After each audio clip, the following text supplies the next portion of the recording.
mõtlen selle punase suure torni.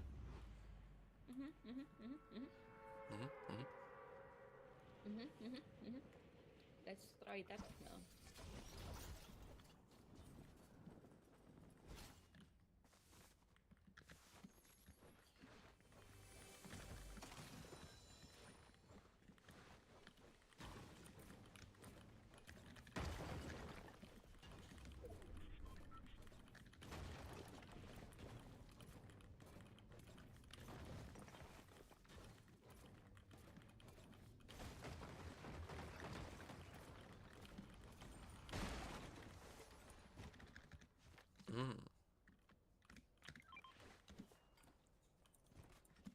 What the fuck?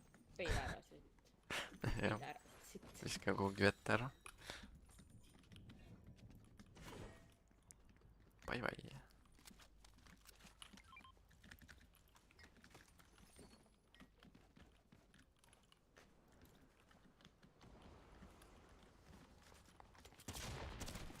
Around landed. Okay.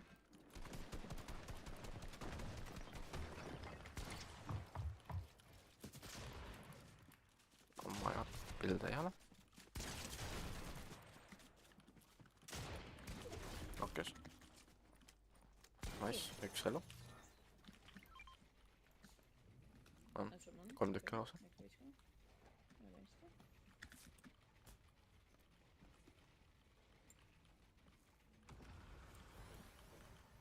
Draama crash outing vaja, mul on mingi kast peidetud siin. Kus see on? Täitsa elu. Oli küll? Mitte täitsa. Jah, seal. Jee, kohe tuleb. Tegelikult, et mis ma teen, võtan selle ise. Sina söön.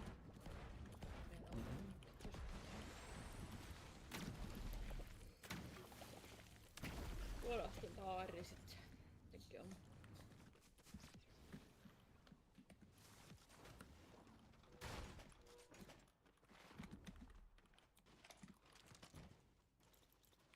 Snaipeavat tänne. Ikka on.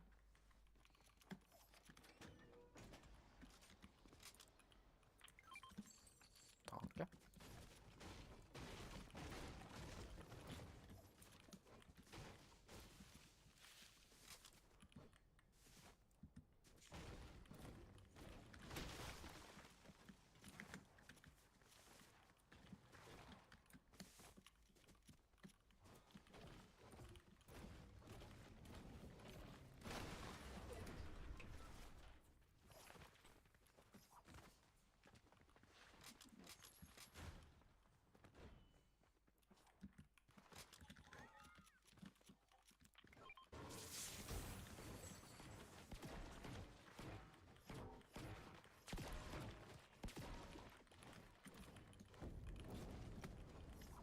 Mingi õhtul kell 7 tuleb ka mingi turna veel telefoni peal. Savita. Sa mängid seda ka või? Ma teen mingi 20 punkti ära. Mingi top 1000-sse on kindlasti, jah. Kõige tuli. 2 tükki. Meie muun. Oh, what the fuck, see koodiga pooled elu teinud. No thank you.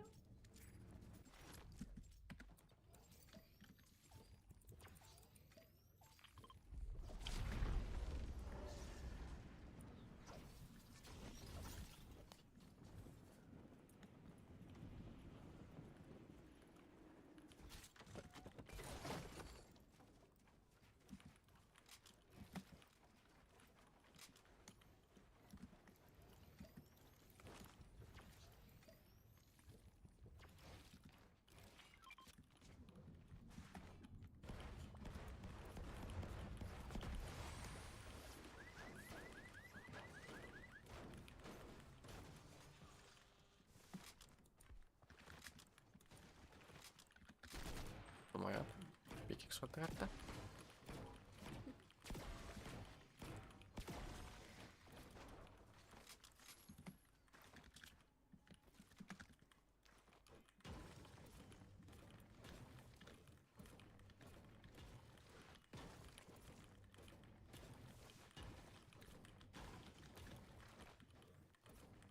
keegi tuleb.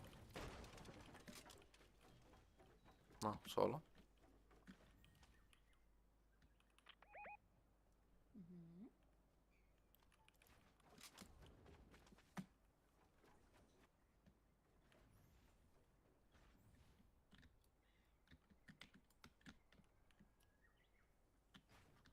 Nägin.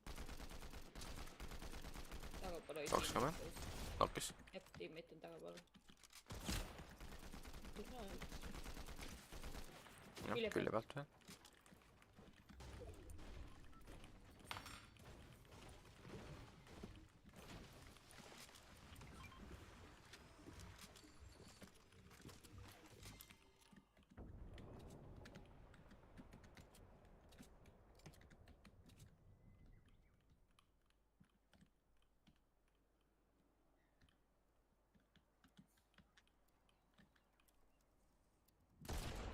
Okay, never mind.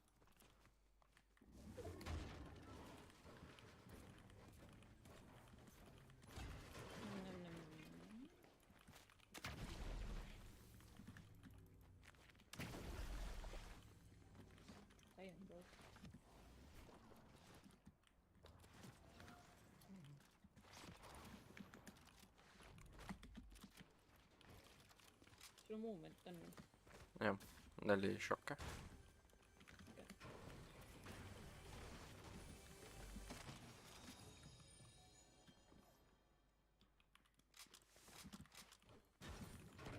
Kui sa hämmerit näed kusagil, please märgi.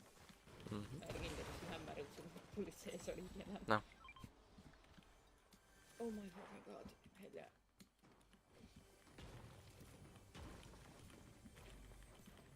Ma ei suuda seda tavaaegade kaudu lasta, no ma ei tea, mis sealt on. Jah, see on suht. Veits kumeralt lähevad, noh.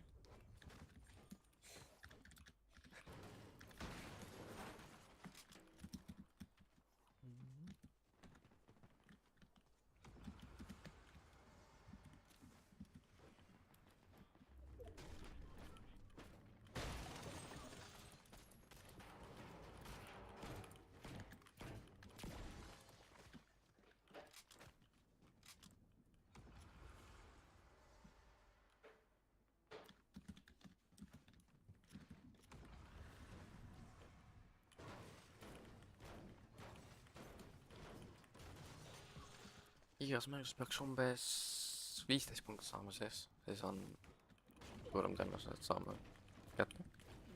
See on küll 10 tundumist. Okei, 9, ma ei päänna. Palju killes saab üldse? Jah. Ka 1.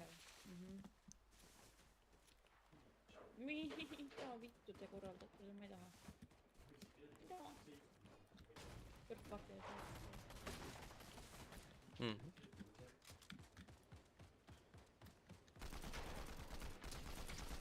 19. 29.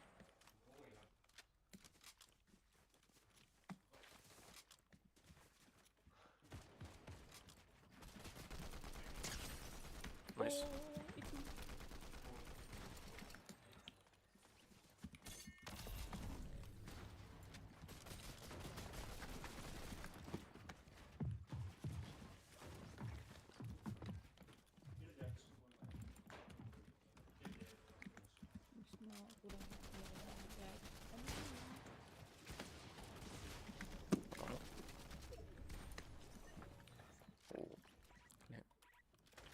Ma mõtlen. Oh, kas on?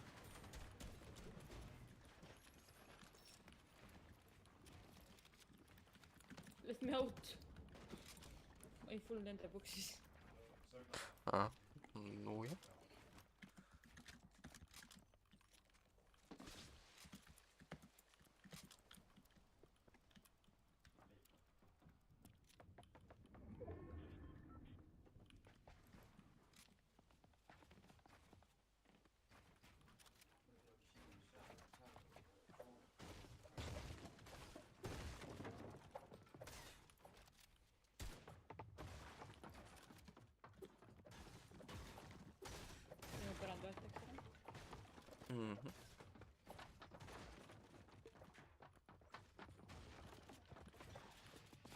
jube närvi. Okei. Why not?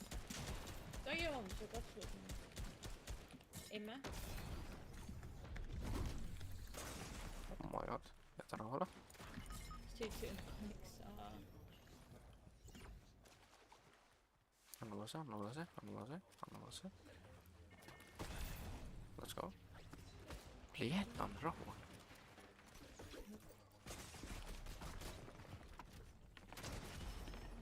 Unlucky.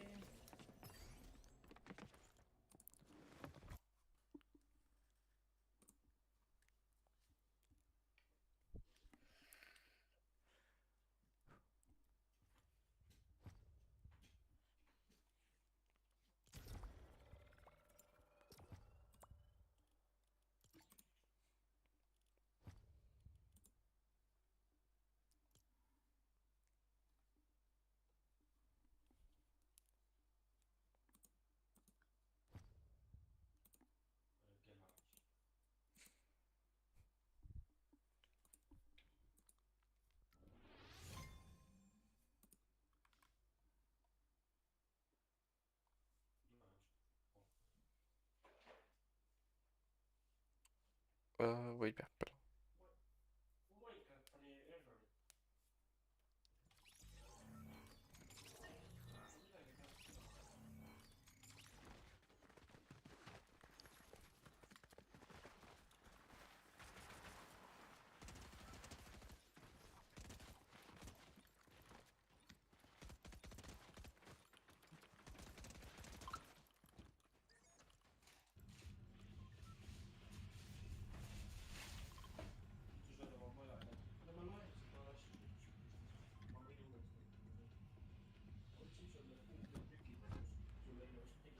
Väike majas oli see tagumine sinna. Too. Osalt vist see, et vaat pane. Kui tahad. Teoorias. Selle muidugi selle järgi lendivad. Kõige ma vaatasin vist, et peljannega suuremad. Juba järgmine ring.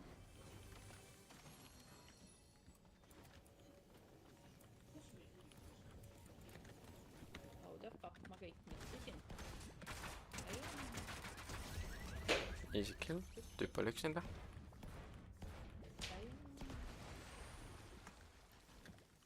Unlockid alla, I guess.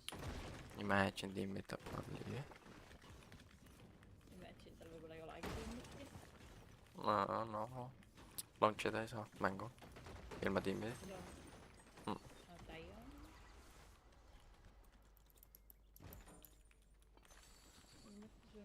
Ilgelt suur ego ja sa mõtled, et sa läpid kõik nad ära. See sind ülest mängu tegi. Vajem.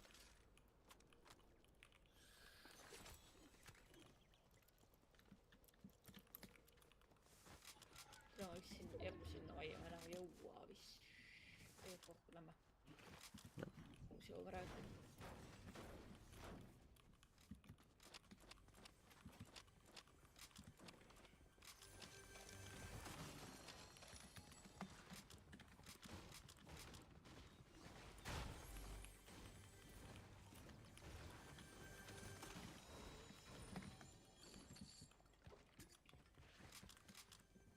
Kaks pigi. Täium, ma just läksin ära.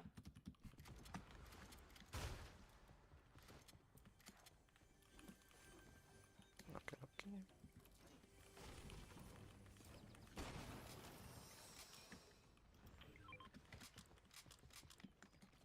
Ma vist isegi, et zombi saates olla. Pigem mitte. Lähen kohtu just tagasi.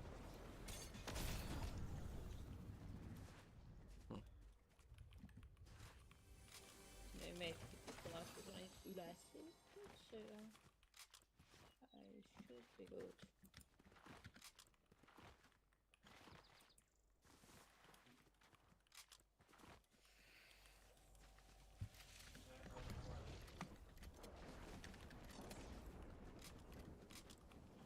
Ja veits stormimängana pole pahana.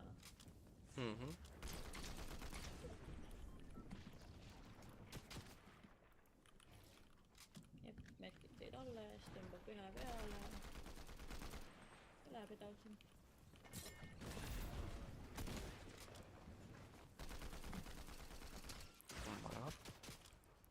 Mis see on nii palju?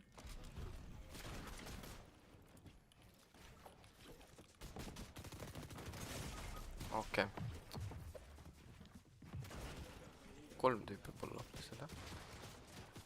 Jah, 3 tüüpi pull-up'ised.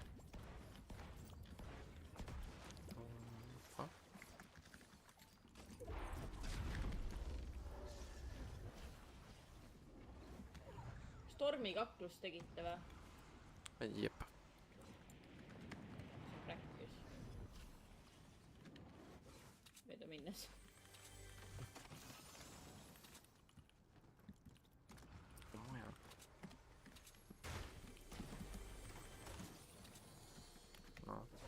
Jälle liigub peal. Äkki on. See on esimene storm alles. Ta ei ole lõpetanudki või? Ei. Äkki on.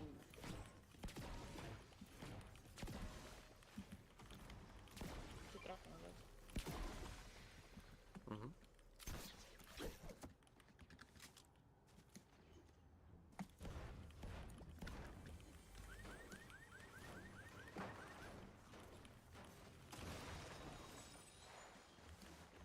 Ainult aerannakse, what the hell. Anna midagi paremat. Nagu näiteks shotgun.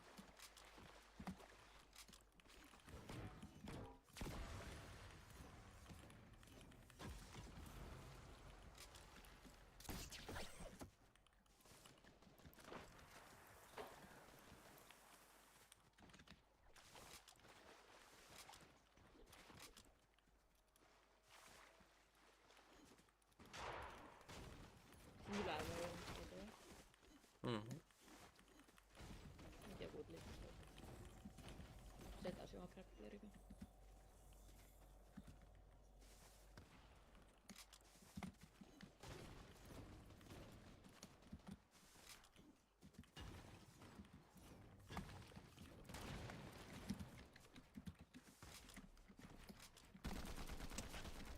Oota.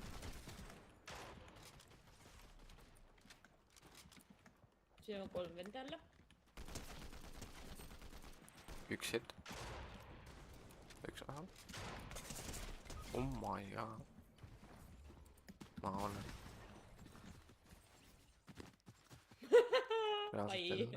Reaalselt hell. Kui niisugune 2.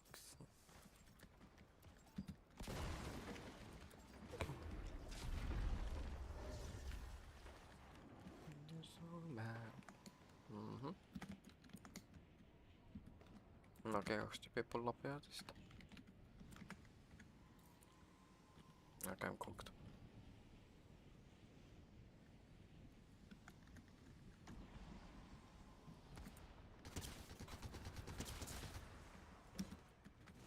Kui jätta rahul. Üldse ei saa. Mind selja taga venna. Seal on box-up ja 3, 2, 1. Silmad.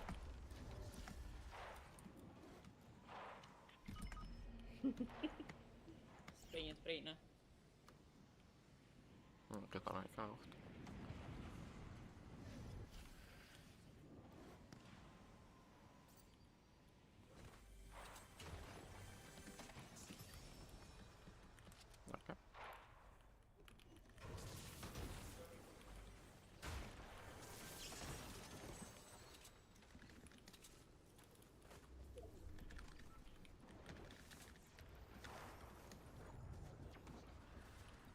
Keegi pull-up peab seal.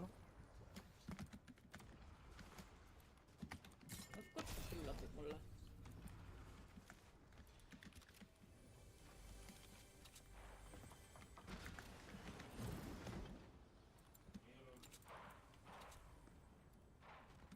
Vist ei tahtnud ära.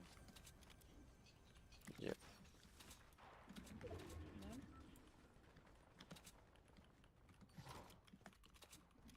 sa näed, ma veits panic pildisin siin. jah.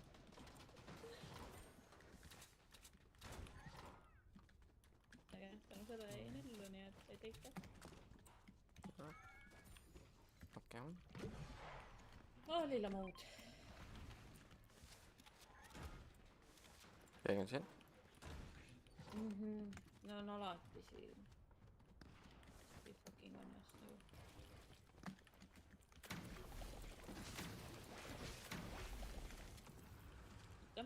Seega. No. Oli võtame siis... jah. Placement'e. Jaa. Ma põhimõtteliselt full alli luudiga, nii et ma ei tahagi väga liikuda. Hommegi vendad oli nii nunnus alaknas.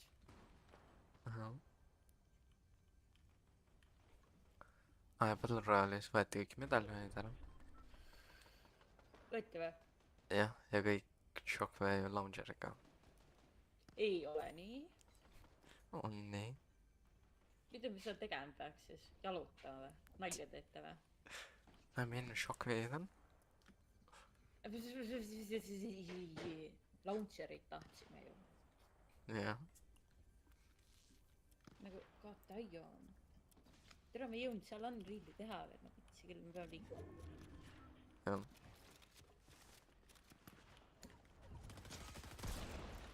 Kes see siin?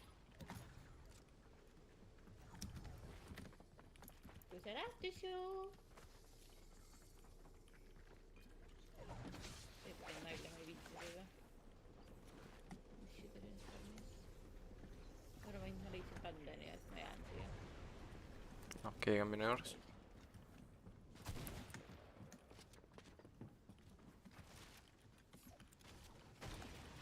Kaks on siin.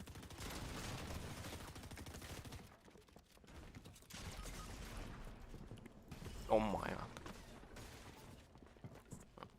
Ma olin nii kindel, et nad on ühes kohas. Näes töö. Ei oleks pidanud ikka stormi jääma. Jah. Eks ole? See kuradi game oleks. Ei oleks pidanud. Me ei saanud isegi 2 mängu peale kokku praegu, mida meil 1 mängu peale vaja on.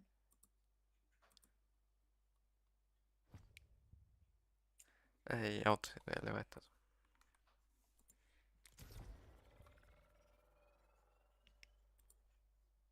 Nojah, nüüd ongi mingi autod ju põgenemiseks läinud. Põhimõtteliselt.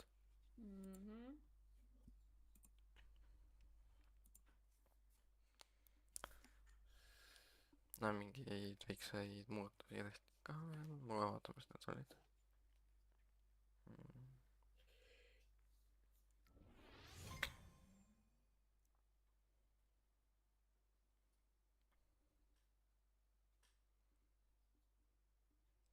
Väiksem recoil on minigunnidel. Soolosid luues on lihtsam seda ränki saada. Okei. I guess soolod ja tuud it is, noh. Jah. Ja nüüd...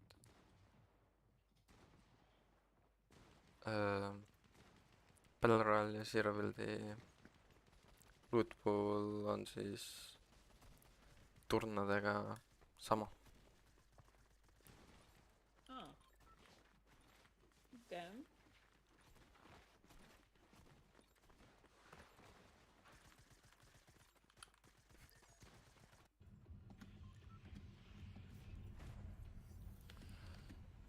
Saame vähemalt 4 punkti selle mängu lõpus kokku.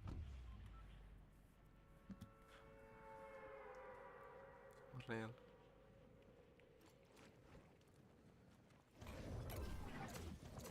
Mingi 2 eventi tulevad ka selle seasoni lõpupool. Siis mingi tasuta backblingi saame ka.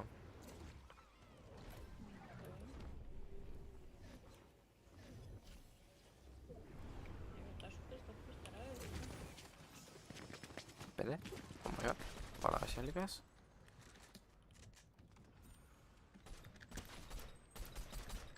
Oh my god. Listen to me. Tiedä asuit mä maana.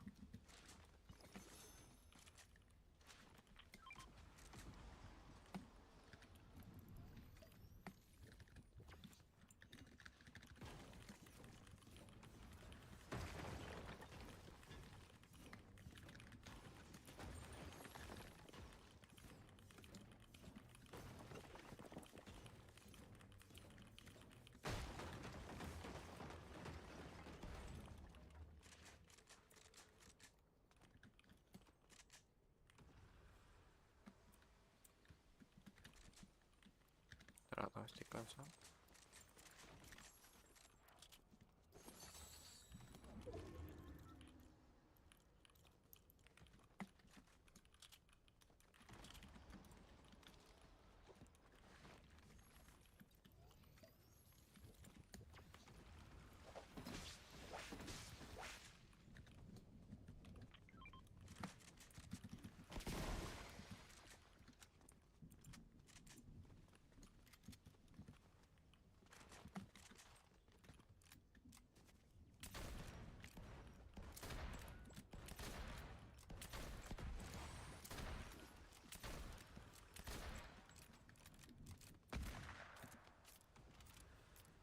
No, che pani kös noh.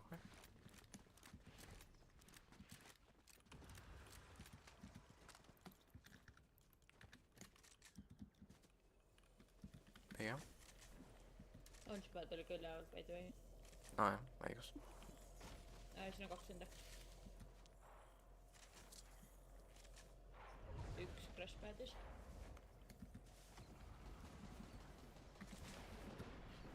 Teine õppaks.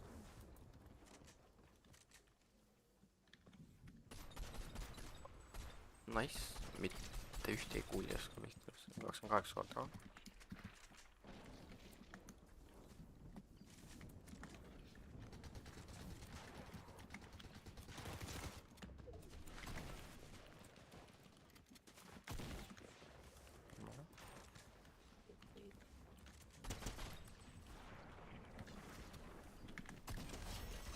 Ja maas.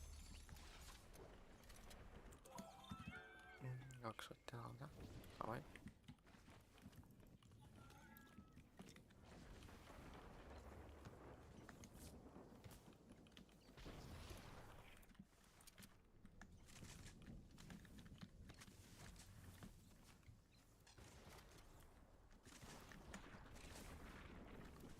Seda on nagu vedast. 3 pärlerit.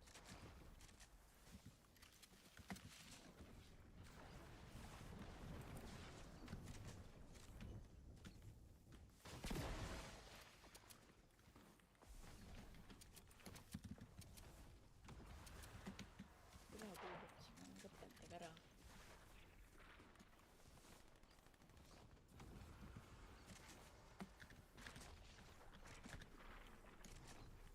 No ja huvitav see on see, et turnadel ja FNCS-il vist need medaljonid ikka on. Lihtsalt pubsis ja ränkedes ei ole. See on küll väga veider.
29, 29.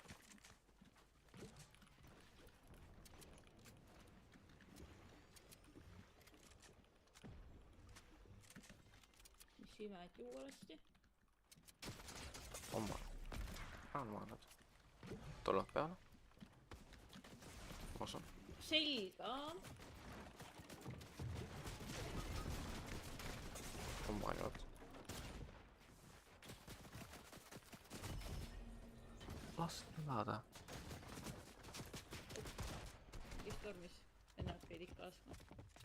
Okei, tundub, et vist ikka ei lähe see turno. What the hell? Chill out, motherfuckers.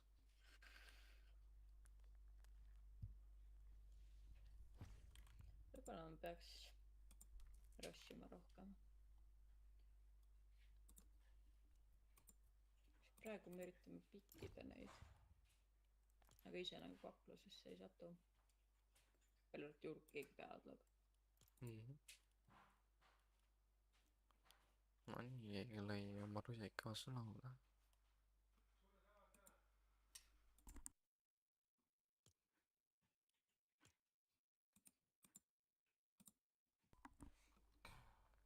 No, praegu 25 000.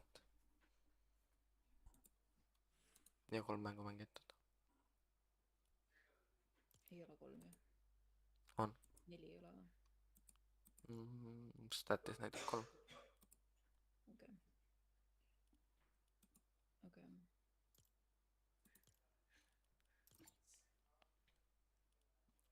Viitsid või on see küsimus? Vahet ei ole. Selles suhtes, et ma olen juba mängus, noh. Kui sa ise nagu ei soovi, siis me saame lihtsalt kinni panna selle sita. Me saame poes käia.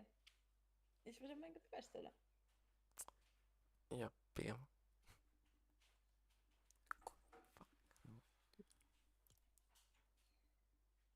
No, davai, teeme nii siis. Davai.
and will play a big role this year. But the first question I'll answer is how we got here. 45 seconds on the clock to explain. Dr. Doom took over the Chapter 5 island in search of an artifact known as Pandora's Box. Once he got his hands on it, he built special armor that could truly wield the box's power. Hope and Agent Jones weren't gonna let him win, so they came together in an epic battle involving rift beacons that would send him home. During the battle, he sent most of the rift beacons flying, but only one survived. People on the island realized one of these beacons wasn't broken, so they tampered with it, opening a portal to an alternate reality. This place felt very familiar, but different. Somehow it was home to rappers. Hope tried to convince her sister to move away from her past actions, and we finally learned Hope's secret. The sisters are distantly related to the Greek gods, and Hope can see the future. In the finale, Hope and Jones find a way off this world and onto our next venture, all revolving around this rock.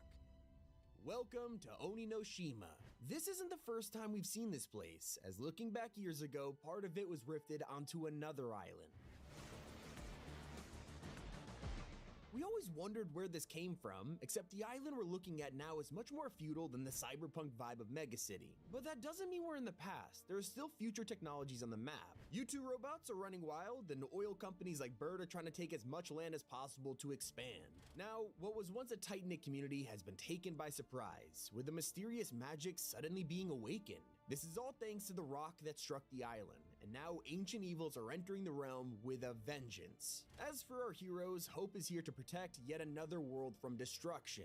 But she came to this island for a reason, looking for a strange and powerful artifact, and more likely than not, it's all tied to the rock and the demons that are racing her to it. If you talk to her, she reveals how obsessed she is with finding this artifact. Jones and I are searching for something in this reality. I can't say much, but it's like Pandora's box. That's as much as I could tell you, at least for now.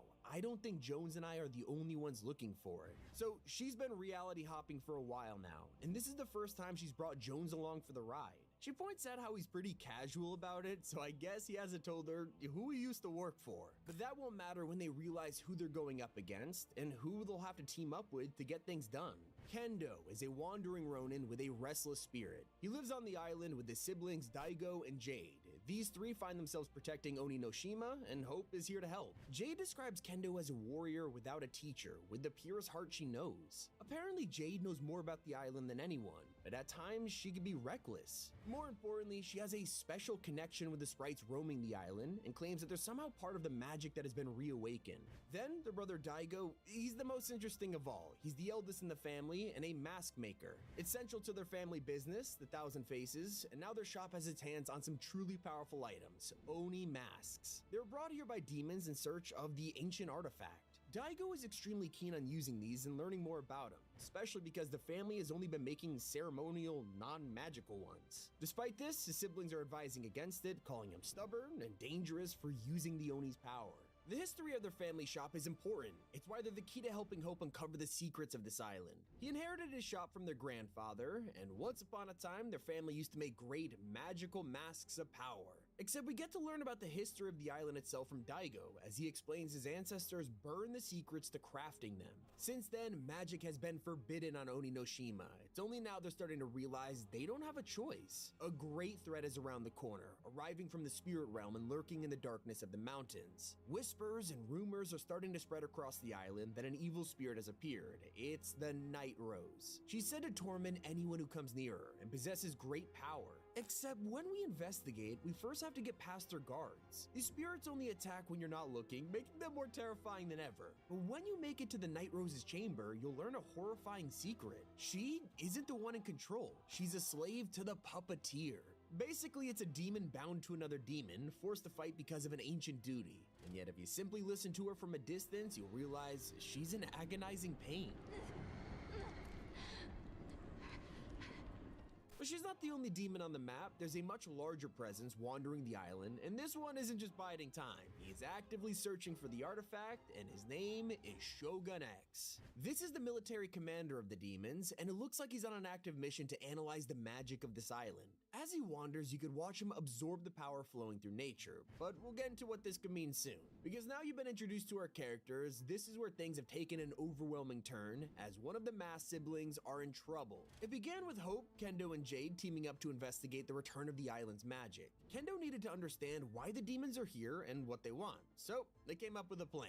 Jade would play spirit charms to find out how they appeared from their realm, while we would collect residual essence from the demons' last known locations. This is because if we could gather samples of essence from demons, we could learn more about their nature. So we quickly go from taking it from their areas to straight up killing demons for it. Delivering it to Hope, it feels like we're about to finally get some long-awaited answers to these questions. It's here we find out Jade is missing. We just saw her talking about investigating the spirit realm, and now she could be trapped there. When we meet with Kendo, he tells us that someone else is involved, their brother Daigo. Apparently, he is refusing to talk about it and is acting suspicious. So there's one thing to do, we investigate him. Heading to his underground workshop, it looks like Daigo has been hiding a secret this whole time. Despite telling him to back away from the demon's Oni masks, he's gone all in. With dark magic taking over his workshop, there's all kinds of demonic artifacts, machines thrumming with energy, and cages to test on sprites. Evil is at work here, and right there in the painting, we can see Jade being given a new mask by Daigo. So it's time to confront him, where he admits that yes, he was involved, but Kendo was overthinking it. It turns out, when Jade was messing around with the spirit realm, she was cursed, and Daigo tried to help her by giving her a mask, except it just made things worse and now she's trapped. Well, looking inside the portals to the spirit realm, we could see Jade for ourselves. She only has 2 words to say, the shard, and this is where we return to the most important part of chapter 6's storyline. It's the mysterious rock that has connected every single event so far. After following this shard as it fell from the sky, we now watch as these demons take its energy, something that flows through the island as if it were natural. Only one item has done that before, something that everyone's drawn to and has always been the center of our story, an artifact we haven't seen in a while, but never left.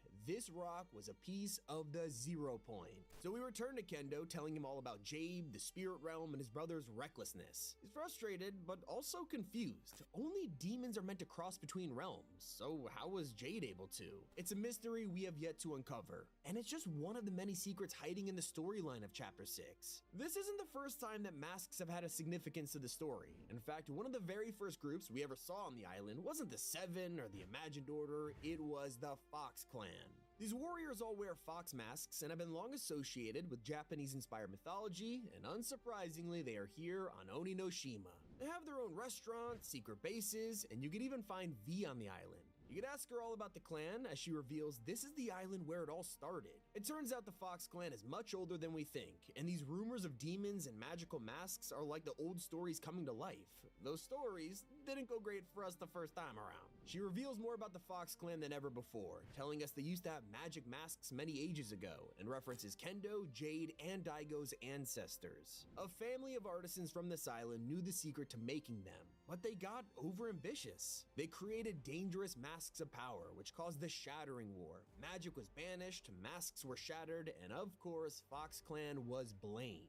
Now, you understand how we got here, what we're up against, and how this all ties back to the storyline that we know and love. It's what happens next that'll truly shape the course of the story, and it all revolves around, once again, the 0 point. It's back to haunt us. Just when we thought the story had moved on, it pulls us right back to the classic center of reality. But honestly, that's a good thing. Starting to worry that Fortnite had pulled the plug on the traditional story and abandoned the idea of the loop and the 0 point altogether. Now it's back and about to fall into the hands of actual demons. It begs the question, what do these demons really want? We've seen Shogun X collecting 0 point energy and the puppeteer slaughtering anyone who comes near him. But what would a demon need the 0 point for? They're already powerful beings with plenty of abilities, and they have their very own spirit realm that mortals can't even access. But I think it's not enough for them.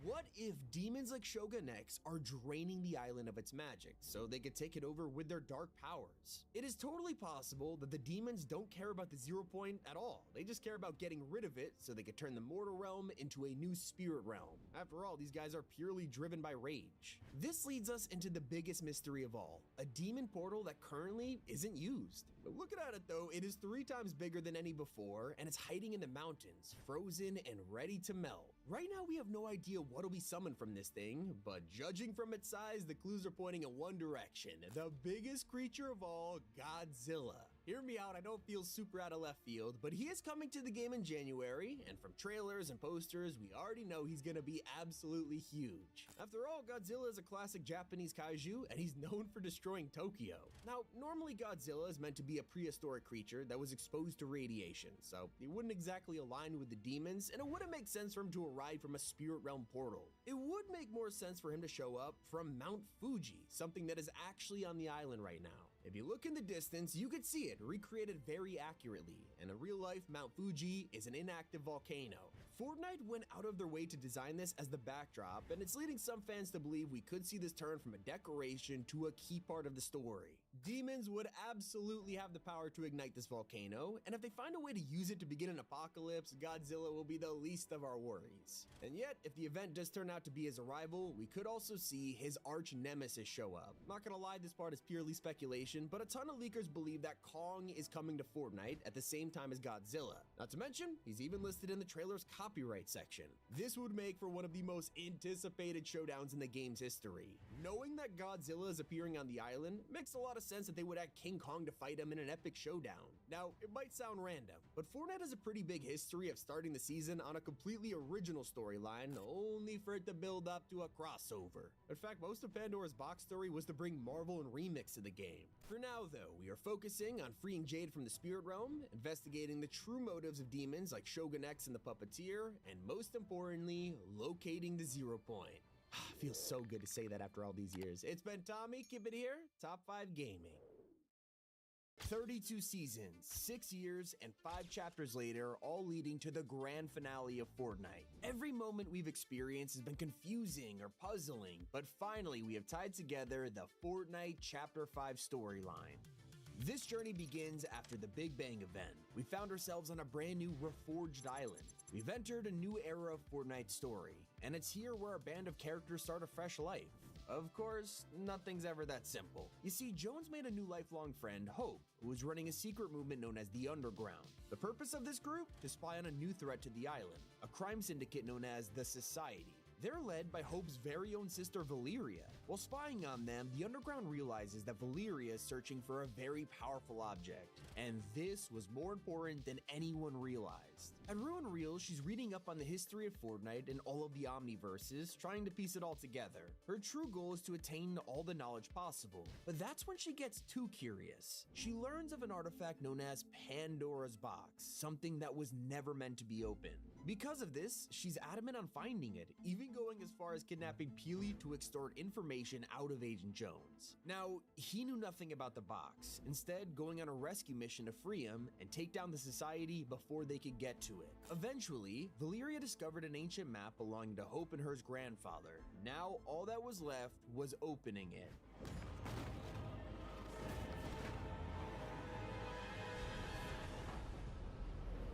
This ancient Greek artifact is finally unlocked against the demands of a terrifying god, Zeus, the king of Mount Olympus. He is absolutely furious that the islanders ignored his wishes and realizes they also stole a fraction of their power using medallions. It's too much. He decides they must pay for their crimes, declaring war between gods and mortals. Immediately, he sends his army of gods to destroy each member of the Society, taking out the whole organization in a matter of days. Valeria manages to escape, but Hope has a different idea. Instead of fleeing, she commands the Underground to take on the pantheon of gods in an epic battle for the island. Right now, they're too powerful to beat, but Hope has some tricks and allies up her sleeve. Not everyone agrees with Zeus. Medusa is more compassionate than the history books make her seem. Instead of being a Gorgon who turns people to stone, she's actually friends with Perseus, the man who chops her head off in the original story. This time, it's different. They're both prepared to face the gods with us. Hope's team quickly grows in size, recruiting Artemis and Zeus's own daughter Aphrodite. With this additional power, it feels like they could actually pull this off. But first, they need to weaken Zeus, because right now, he's collecting as much power as possible so he could vanquish every mortal. This power is being stored in artifacts like an Hourglass of Doom, and while the plan to destroy it feels pretty simple, that's until Hope began to talk to a mysterious prophet. Even if they managed to defeat Zeus, their fight wouldn't be over, as the Oracle warned of a near future which sounded terrifying. Choking dust, dark skies, not exactly fun. But stopping Zeus had to happen, or the island would be in even more danger. As the underground destroyed Zeus's artifacts one by one, his power was now weaker than ever, with only the hourglass left in our way. The grand plan had come to fruition, and our final battle against Zeus himself kicked off. Lightning could be seen emanating from Mount Olympus as they fought in his throne room, and these strikes would turn out to be a disaster for the island. Zeus's hourglass was destroyed. He's powerless, and Hope in the underground declare victory. Now he's defeated, and mortals are saved from his vengeance. Or so we thought. Those lightning strikes were Zeus's final blow, releasing just enough energy to open Pandora's box again. And this time, it would truly unleash the world's evils.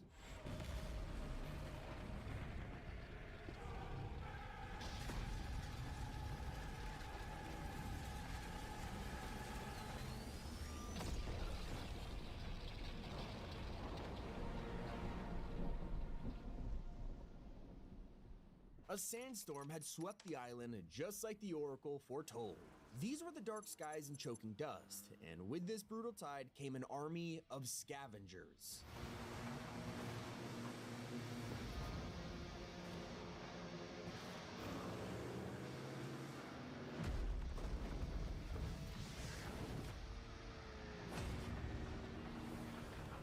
Megalodon, the Lord of the Wasteland, was here. The voice of the wasteland. I am the stalking beast in the night. The roaming teeth in the deepest waters. I am the last thing you see before the darkness takes hold. And that sad mountain monument to the banished gods. Your only god now is me, dear ones. With thousands of marauders at his side, his power was unstoppable, allowing him to conquer the entire desert using nitro.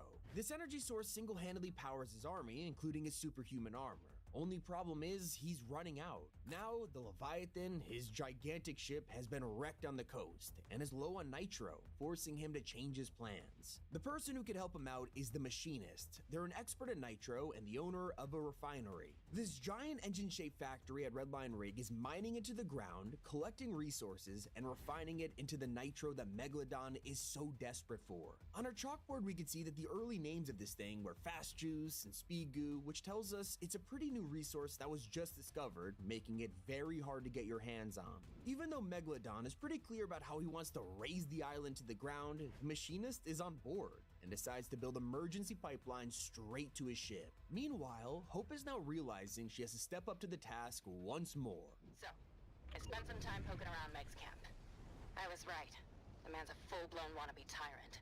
He wants to take the island, and he might just be strong enough. After defeating Zeus, he fled to another realm, and to celebrate, the underground claimed Mount Olympus as theirs. Now they had clout on the island and room to expand, recruiting all kinds of newcomers from the wasteland.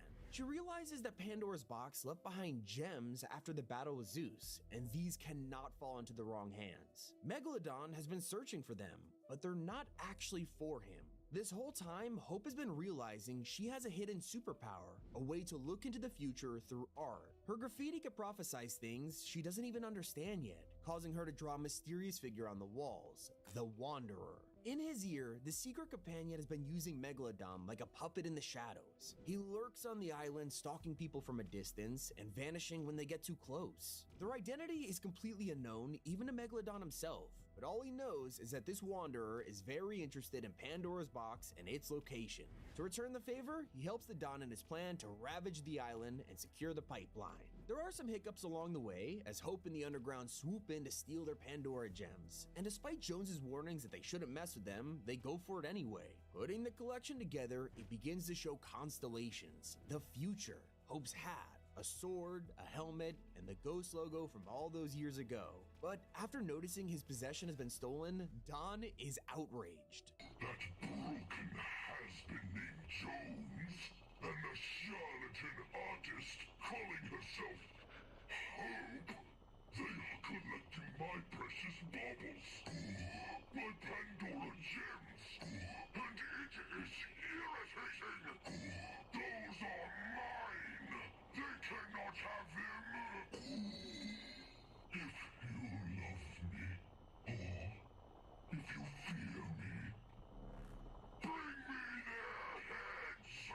The true nature of his partnership with the Wanderer is about to be unveiled by someone who has come to the island from a different universe. One of the constellations in the gems made out the shape of a helmet, one that looked awfully similar to Magneto. Donning a new outfit to survive in the wasteland, he arrived in search of Weapon X. While breaking him out of a bunker on the island, he found evidence of something more sinister happening. He realizes the Wanderer is more dangerous than anyone knows, and Hope is able to track him down thanks to the gem constellation. So he tells her about his suspicions, pointing out how Megalodon isn't the main threat, it's the Wanderer. It is someone who could be more sinister than the Dawn could ever be. He takes a precaution, setting up rift beacons on the map that could call in reinforcements. But it's already too late. The Nitro pipeline is complete. With Leviathan about to be refueled, Megalodon could begin his reckoning.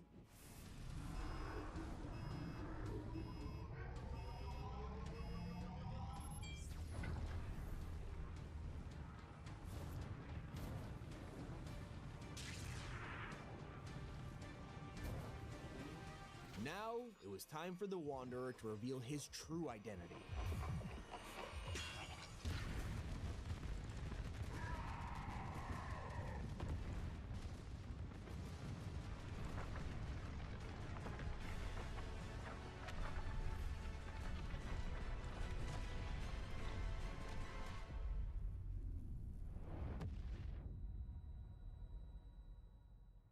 This whole time, he was one of the most dangerous villains you could ever imagine, Dr. Doom. Hacking the pipeline, he stopped Dawn's plan and was able to use the chaos to swoop in and take his prized possession, Pandora's box.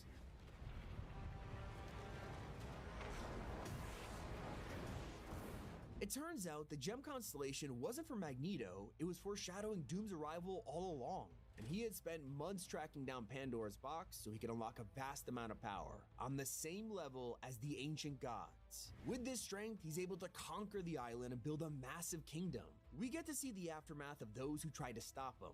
Not only does Doom kill Magneto, he displays his head as a trophy alongside the many superheroes who answered Magneto's beacon. The same reality that helped us rip away Galactus, defeat the Isle's doomsday device, and destroy the loop for good was powerless to stop Doom. He killed each and every one of them. Fantastic Four, Moon Knight, even the Silver Surfer. All of them were now displayed in his castle to truly show off his power, including the remains of Galactus in the water. The island was officially his. No one would dare step up to fight him now. Even if he wanted to, he wasn't gonna raise the island like Megalodon. He was gonna take care of those in his kingdom. If only he knew someone did have the will to move against him. Hope gears up to prepare for battle, along with John Jones, who was gifted a shield and armor from an old friend, Steve Rogers. They find Gwenpool locked up at the raft and break her out in return for her help. Enlisting Shuri, we're able to get them to tap into Magneto's rift beacons and reactivate them. The goal, to bring another powerful mind to the island. However, they would eventually need to use them for a different purpose, a way to stop Doom's true evil plan lurking in the shadows. On the surface, it seems like he's just taken over the island and turned it into his utopia. And while that's true, it's not enough for him. Doom has an ulterior motive, something that's been eating away at him for years, and now he has the power to make it happen, a way to resurrect his dead mother. And that is who he leaves roses for in the forest. Mother, I am building my new kingdom. This place reeks of failure, of fault, of imperfection. But it will not be this way for long. I will set this place to order.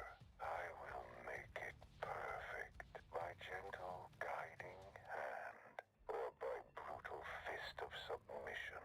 He constructs a giant tower of lava near his castle, desperate to summon Mephisto, the devil himself. Once this plan is in action, he could cut a deal with him to resurrect Cynthia Von Doom.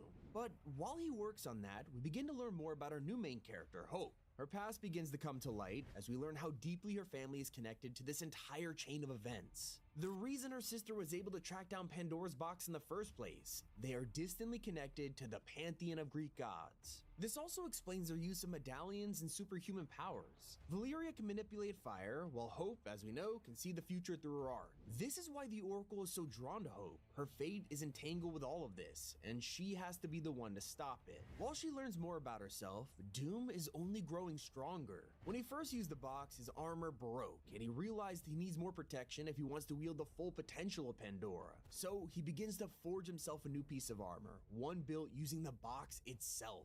Once this is complete, he will be totally unstoppable. Now, all of this was originally meant to bargain for his mother. Doom is becoming too hungry for power. I thought it would cheer me to gaze upon this crumbling monument. Instead, I feel nothing but vacant hunger. It must be the box. It is exhilarating, but it is also wild, chaotic, uncontrolled. My work nears completion. When all is reborn in my perfect image, I will never fail again. Luckily, we're able to summon some additional help. The rift beacons are up and running again, bringing Tony Stark to the island as he begins to figure out Doom's plan. The Underground realize they need to do more. If they could just aim the beacons at Doom's tower, they could just blast them away to another reality. It worked before with Galactus, right? Powering up. Almost there. Power holding steady at 50%. Just one problem. Doom has now constructed his armor, absorbing the full energy of the box, and he's too powerful for the beacons. 4, 3, 2, let him have it!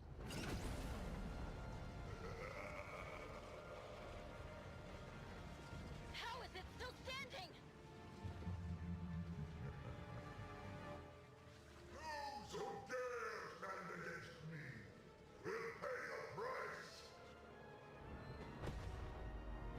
Brace for impact!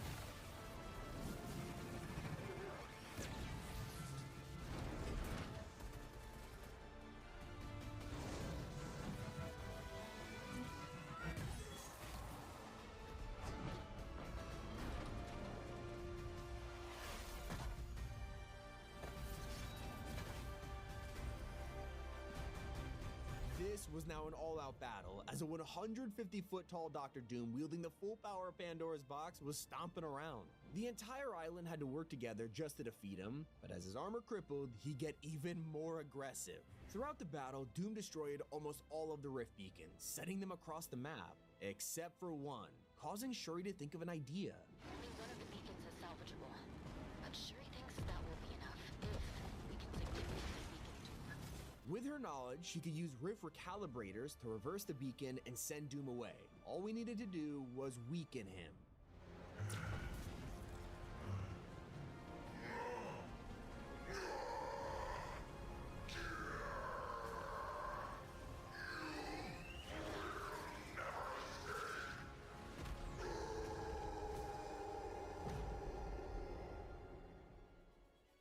It was done. The saga of Pandora's box had finally been brought to an end. With each evil it unleashed, Hope and the Underground were able to step up and save the island. Their story was over, for now. In the background, people on the island were tampering with the destroyed rift beacons. Most of them have been thrown across the map, but one still worked. Messing with it, it activated, sending us to an alternate reality. This was the final part of the gem's prophecy, the ghost logo, which turned out to be non-existent in this new strange reality. We now found ourselves on the old Chapter 2 island, this time entirely different. There was no Midas, no previous Ghost vs. Shadow, it was now home to the Ice Spice. We are now plunging straight into the remix finale and the next era of the story in Fortnite Chapter 6. Code T5G in the item shop helps support us makes these kind of videos. You have no idea how much it does. It's been Tommy, keep it here on Top 5 Gaming. Fortnite's island has been consumed by warfare, and the battle for the wasteland is heating up. With a psychotic villain fueled by Nitro, a mysterious figure known as the Wanderer, and the return of Agent Jones, here is the story of Season 3 Explained.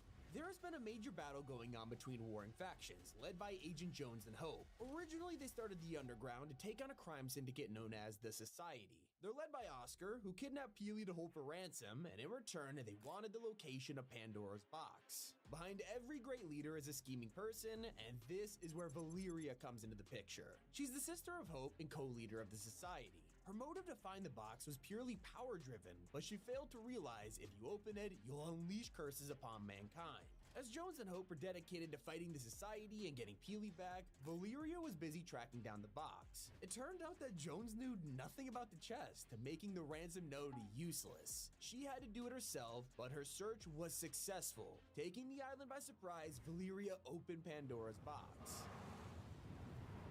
The box unleashed Greek mythology on the island, and this is what thrusted us into an ongoing battle between Zeus and the underground. Peely had been saved, but Hope turned her attention to a threat that wasn't just fighting them, but all of humanity. Zeus was furious and demanded that all mortals had to be vanquished. This led to months of war, until finally, at the end of Season 2, we foiled his plan. Because of this, he sent out multiple lightning strikes, and that's how Pandora's box charged up to release a giant burst of energy. Now the sandstorm was approaching, ready to wreck the island and to bring Season 3's villain to our shores.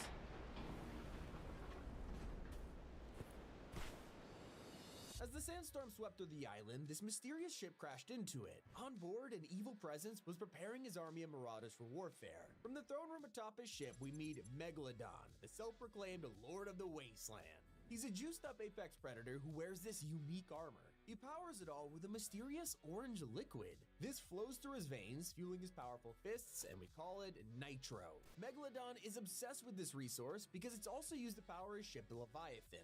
After crashing into the island, this gigantic boat ran out of juice, and now the fuel gauge is stuck at 0. This proved to be the first obstacle in Megalodon's plan. You see, this place is a joke to him. He literally wants to raze it to the ground once his Leviathan awakes. So to begin his evil plan, he enlists the help of the Machinist. She's the center of all things Nitro and runs the refinery at Redline Rig. This giant engine-shaped factory is mining into the ground, collecting resources, and turning it into fuel. A chalkboard at the rig shows exactly how the Machinist refines this Nitro. We also learn its early names are Fast Juice and Speed Goo. Clearly, this is a new resource, and the rest of the world doesn't know about it yet, making it very hard to get your hands on. That's why the Machinist is so important to Megalodon's plan. Without Nitro, he has no power. As a result, new pipelines are under emergency construction, with the flow going straight to the Leviathan, letting them refuel and ravage the island. This season, we have no choice but to stop him after he made a massive mistake, revealing his evil plan on a live transmission. I am the voice of the wasteland. I am the last thing you see before the darkness takes hold. And that sad mountain monument to the banished gods. Your only god now is me. What you just heard is referring to the aftermath of the ancient Greeks and how their story is ending after the major battle. The tale of myths and mortals all came down to this, a fight between Hope, the Underground, and Zeus. The king of the gods fled to another realm. And so to celebrate, Hope and the Underground entered Mount Olympus. It is now claimed as theirs, and the throne of the once powerful Zeus has been defaced. Their uprising conquered the gods, but one creature is remaining. At the underworld, Hades commands Cerberus to stay behind. As we're asked, what or who could he be waiting for? He tells us that the gods have gone to find new domains, as his master left him here to prepare for her arrival. This unknown figure will arrive on the sweet summer wind and is described as the Queen. There's only one person who Cerberus would call queen, and that's Hades' wife, Persephone. That's right, sometime this summer she'll arrive and maybe help us defeat Megalodon. But right now, Hope and the Underground are turning their attention to the next threat. Only problem is, after Agent Jones helped them in the uprising, he's getting tired of fighting. Jones, you're late. I just dethroned the King of Olympus. I think I've earned some downtime. First of all, we dethroned the King of Olympus. Second, no. I've been watching Megalodon. I don't like what I see. Ignoring Jones's arrogance, they set their sights on Dawn, realizing that everything they worked to save is at stake yet again. After unleashing Pandora's box with her sister, Hope feels guilty that this is happening and is determined to fix it. Jones prepares to help us with the Underground's plan as we train to take down Megalodon. Just so you know, Hope here has a little bit of a habit of picking a fight with the biggest bully she can find. So, we should make sure that we are in fighting shape. The man's a full-blown wannabe tyrant. He wants to take the island, and he might just be strong enough. We begin to prepare supplies, but Hope gets concerned with something her surveillance equipment is picking up. I heard something out there I really don't like. Like, bad something or bad something? Just chatter, I hope. Whatever it is, she's not a fan. But after defeating gods and the society, this seems like a threat they can probably take on. Just right now, the underground's gonna need some help. Wastelanders like Russ love the chaos of the desert and thrive on living dangerously. Donna's now a threat to this lifestyle, and Rust is gonna sacrifice everything if it means stopping the destruction. The same goes for Bright Bomber, who watched as everything she loved was buried by the sandstorm. With nothing left, she's been forced to adapt to her environment and has evolved to Bright Raider. They'll join us in the fight against Megalodon and the Machinist as we battle for control of the island and use Nitro to our own advantage. As for the Society, their leader Oscar has gone into hiding. The fall of their organization ruined his life, but he's decided to not hold a grudge. Sure, he's ready to claw back everything he's lost, but he also believes that anything you could topple doesn't deserve to stand. In rebuilding his society, Megalodon also poses a threat. After all, there's only one spot at the top. He even says Tiger vs Shark. I'm curious how that bout would go. So how will this play out? We're currently watching as the battle for the wasteland begins to unfold. We'll have to pick a side, choosing to back the underground or Megalodon and his marauders. It feels like Fortnite's building him up to surprise us. Now we know someone 10 times more powerful is about to show their face. The secret outfit is a crossover, which would normally be written off as nothing to do with the story, but this time it's different. Magneto has embraced the wasteland, inverting his cape to fit the weather conditions, taking up spike gauntlets and armor from scrap. This reinvention of himself means he'll contribute to the battle and take us directly into the future of the storyline. We know for a fact that Season 4 will be focused around Marvel superheroes, the second time this has happened in the storyline. There's a strong chance that Magneto will help us fight against Megalodon and take Nitro for himself. Maybe he realizes that this is just the start of the threats against the island, noticing how it's been the center of the Omniverse since the beginning. It's possible he tells Professor X about his findings and the X-Men are sent to the island. Or maybe Magneto is revealed to be a villain. He could give away the island to evil forces, causing the X-Men and Fantastic Four to swoop in. Marvel has been essential to the story and how it functions, taking part in the downfall of the Imagined Order, rescuing the Paradigm from the Ice Moon, and protecting the Zero Point from outside invaders. Now they're returning, and the Wasteland seems like our final stop before they are unleashed on the island once more. It is one of the mysteries that'll be solved in Season 3, while another is just starting. At the summit of the Snowy Mountains, a secret bunker has been constructed. It's impenetrable, and something or someone is hiding in here. While some think it's a teaser for a crossover, bunkers have historically been part of the storyline. From the very first ones in 2018 that led to the Imagined Order's bridge, to the redacted doors that revealed Dr. Sloan's lair, they've always had significance. This time around, it could be related to Magneto researching the island before he leaves and enters the wasteland. Or it could be someone else entirely. Around the island, residents have been spraying graffiti on the walls, whether it's worshipping Hope or demonizing Megalodon. But one artwork appears time and time again, and that belongs to the Wanderer. This cloaked figure is becoming the largest mystery of Chapter 5 as we scramble to uncover their identity. It isn't just graffiti they show up in, we recently spotted them riding alongside Megalodon and his posse of marauders, which could imply they're on his side. The question is, are they truly here to help us or ruin us? And that leads to a more exciting mystery. Are they even human? Could this be a god who stayed behind to protect mortals, maybe a superhero or a mutant? In fact, what if they are the ones hiding in the Snowy Mountains, waiting to walk out of that bunker door any day now? Let me know what you think in the comments. It's been Tommy, and keep it here on Top 5 Gaming.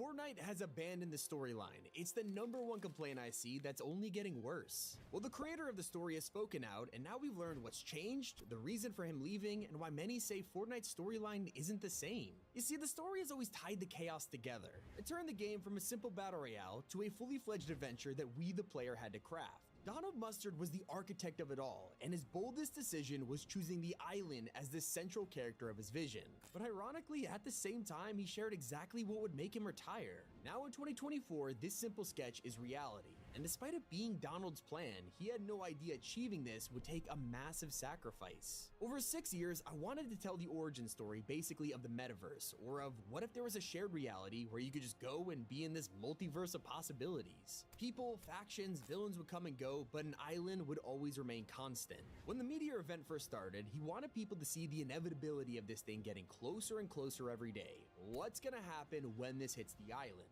Donald's gamble paid off, with more eyes on Fortnite than ever before. This way of telling a story through the environment itself, players were drawn to it, and what seemed like a simple meteor would be the birth of a 6-year plan. The mystery of the visitor was one thing, but Donald decided to take this further. While fans are busy trying to figure out the secrets of the crater, Epic was already full steam ahead, designing a story character that would move in real time. The cube appeared and physically changed the map as it rolled around and went viral. The entire internet came together, sharing the theories as to what this cube was, and they even came up with their own name, Kevin. In a single day, the cube turned from a drawing on Donald's whiteboard to a character that the community felt ownership of, something we all helped to create a story for. They didn't explain why Kevin was here or what his purpose was, that was for players to figure out. Epic would never reveal the story directly. Everything was laid out with clues and callbacks to events, something they would forget in just a few years. At this point, we had never heard of a 0 point. It was only a handful of characters, but they were already dropping clues. The cube tried to blast a hole in Loot Lake at the same spot where the vault will be shown over half a year later. Each event was connected to the last, while also foreshadowing the future, and this was a part of their genius secret. Not only were players drawn in, as everyone could watch the same thing live, they wanted to learn more about it. Reasons why an Ice King was covering the map in snow, or why a giant robot was fighting a one-eyed monster. Epic had us right where they wanted us. Our love for live events made us desperate for a way to connect them. The perfect time to introduce the 7. They updated the visitor from all those seasons ago, revealing him to be part of this brand new group, and little did we know they would be the key for years to come. As they worked together to build rockets around the map, Fortnite was planting nostalgia for an event that was barely a year old, and this time they were doing it even better. The next step in this multi-year plan was hidden tapes and secret voice acting for our new characters, something we had never seen before. With the groundwork laid, it was time for Epic to kick things into full throttle. Donald knew they couldn't make a sequel for a live service game, so he came up with this event called The End, taking Fortnite offline for 3 days before sending us into Chapter 2. At first, it seemed like the story had moved out of the way, giving space to all the new gameplay features. And while that was true, there was also something weird going on. Weekly loading screens would show a hidden story between the Battle Pass skins. This would be players' first introduction to snapshots, and we had no idea. What was dismissed as a filler quest turned out to be super important. Once again, a theme that no longer exists. We knew about the 7 and their mysterious plans, but now was time to have a villain. Every good story needs a bad guy, and they introduced in the best way. A massive live event with months of build-up. This was the season where I personally got into the story, looking at the tiny clues hiding in Midas's office, figuring out the motives behind Ghost and Shadow. It was incredible. Back then, when the devs teased something, players could piece it together on their own. I had my own theories, others had theirs, and it genuinely brought fans together like no other game. When the device was activated, no one predicted what would actually happen. It was a beautiful surprise, as we were introduced to Agent Jones in a fully animated cutscene. This appealed to casual fans who were taken back at the first human in an event, and it got storyline lovers racing to figure out who this guy was. The beauty of all of it was how Fortnite was so good at asking questions. For every answer they gave players, it would come with 10 more mysteries. Who was on the phone? Why is Jonesy wearing a suit and tie? What was surprising about being able to hear him? It was the beginning of the storyline's golden age. Now, they could introduce people with dialogue, character development, cutscenes. There was so much potential. But it was also time for Epic Games to bring the metaverse into play. It had been lurking in BR for a while, but most crossovers were outfits, maybe a POI. It never affected the storyline, except Donald didn't want that. I went and met with everyone, with Marvel, with DC, and would say, here's what we could do together. Here's what the story is. I would take people through the next 6 years. Marvel was on the fence, but he was able to secure John Wick, opening the door for a comic collaboration with Batman. Now the plan was coming to fruition, as Fortnite had announced a Marvel season which would clearly put the story on the back burner. Now that's not what happened. Donald found a way to tie Galactus in. We learned that he was summoned to the island because of the black hole, opening the door for insane theories. I mean, players love this. It truly felt like the perfect balance between a metaverse and an original story. Epic had struck gold. They were keeping Fortnite's identity while padding it full of amazing characters. And that's exactly what happened with Zero Crisis. They found a way to merge crossovers with Agent Jones. After years, the 0 point was finally doing its job, allowing any universe to come to Fortnite, and the IO were the ones in control. Every single reality log was an advertisement for an upcoming crossover, but it was also essential to the storyline. There were so many layers to the Zero Crisis finale. Once again, it seamlessly explained how the Battle Pass is relevant, with no sudden jumps between between seasons. It got to the point where Epic was willing to trust Donald entirely, designing massive live events around the Imagined Order, new factions like The Last Reality, and even casting the most expensive actor in the world. I think I first started talking to Dwayne Johnson right at the start of COVID, but Epic wouldn't acknowledge it was him playing the Foundation. Donald wanted people to think they were hearing Johnson, but weren't sure. To me, that was part of the magic. Yes, The Rock was now basically the face of Fortnite. If only they realized the problem it creates when your main character is also one of the busiest actors out there. They had to film most of his appearances in one session, so everything needed to be planned in advance. Now, luckily for Epic, Donald had planned years ahead, but internally, a battle was starting to happen. We were about to head into Chapter 3, the culmination of years of buildup. The Seven and the IO had been at each other's throats for centuries, so with the Chapter 2 finale, they decided to light the match, triggering a war. It felt a little rushed, and in the background, there was a reason for this. Donald was arguing with other managers at Epic. He believed that events were the future of storytelling, while they were moving resources into other things. Then, the team began working on the most important event yet, Collision. The build-up to this was taking place, but fans were confused as to what was going on. It wasn't until Fortnite announced the Marvel comic that we realized the bigger picture. With every new issue, we would learn more about the storyline. It felt like Donald was getting a ton of mysteries off his chest, like he needed us to understand this event, but players still felt weird about everything being in a comic. After years of trying to figure it out ourselves, analyzing the environments and cosmetics, now everything was handed to us in a comic book, one that millions will never read. Looking back, we should have had more appreciation. The cracks were beginning to form. Collision was a success. People loved the idea of bringing back the mech, recruiting Agent Jones to the Seven, and finally defeating the IO in a huge battle. Not to mention, we got our first tease of Geno, a villain who had been hinted at for years. From him being the motive behind the Foundation and Jones teaming up, to pictures of Geno on the map, players were convinced a grand reveal was coming. We expected it to be in a cinematic trailer, or maybe the next event. We defeated Sloan in the IO, but clearly it was time for Geno to take vengeance. There was so much potential, so many theories, but everything went wrong. When the final issues released, it exposed major problems at Epic. Fans noticed that characters were drawn incorrectly, showing how rushed the artists were. And when the comic aligned with Collision, we thought we would see a pretty accurate recreation, only for the event to be completely different. So should we trust the game or the comics? These revealed the true story as seen through the eyes of Donald. It was his actual vision, a live event where Marvel superheroes would help us bring back the mech and take down the IO. You could even see it in the season trailer. Doctor Strange literally opened a portal on the battlefield, and yet this was nowhere to be found in the Collision event. That wasn't even the important part, as the comics also messed with the ending. They changed an event that just happened. According to Donald's true vision, we weren't chasing after Geno for a grand finale. The reveal we were waiting for this whole time, it happened in a comic, giving us only a handful of dialogue for Fortnite's biggest villain, and then killing him off. Now, it was teased at the end with a potential return, but it felt weird. We had a storyline that ended with a huge cliffhanger, but secretly wrapped up everything in a comic book. It wasn't exactly the environmental storytelling that Fortnite became known for.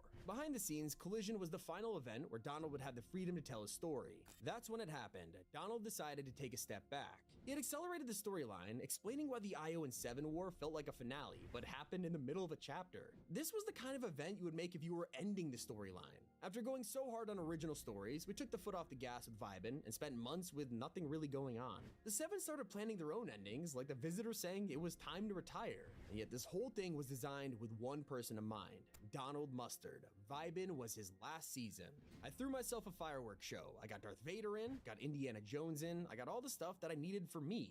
That's why that season is called Vibin. It's like a celebration. Despite the magic touch and ability to bring tens of millions of people to the games, live events were now gonna happen once a year. And without Donald to supervise the Chapter 3 finale, things fell apart quick. The first season without him, we watched as the Seven were consumed by Chrome. This was meant to happen in Donald's story, but it felt wrong. There wasn't much buildup behind it, and because half of the Seven were played by famous actors or didn't have a voice at all, they vanished. The Foundation's quote-unquote death was confirmed by a helmet on the map, and the Order in the Imagined also just disappeared with no explanation. Instead of wrapping up and starting fresh, my work is easy because I use ClickUp. Here's how I keep track of all my tasks. I start by brain dumping everything I need to get done in a list view.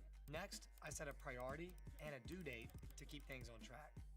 I create custom statuses to organize my progress exactly how I want. I like to add the action items field so AI can show me the next steps. I add my teammates as watchers so they're in the loop. ClickUp makes work easy, from personal projects to running a multi-billion-dollar company. Click the link below to create your workspace for free.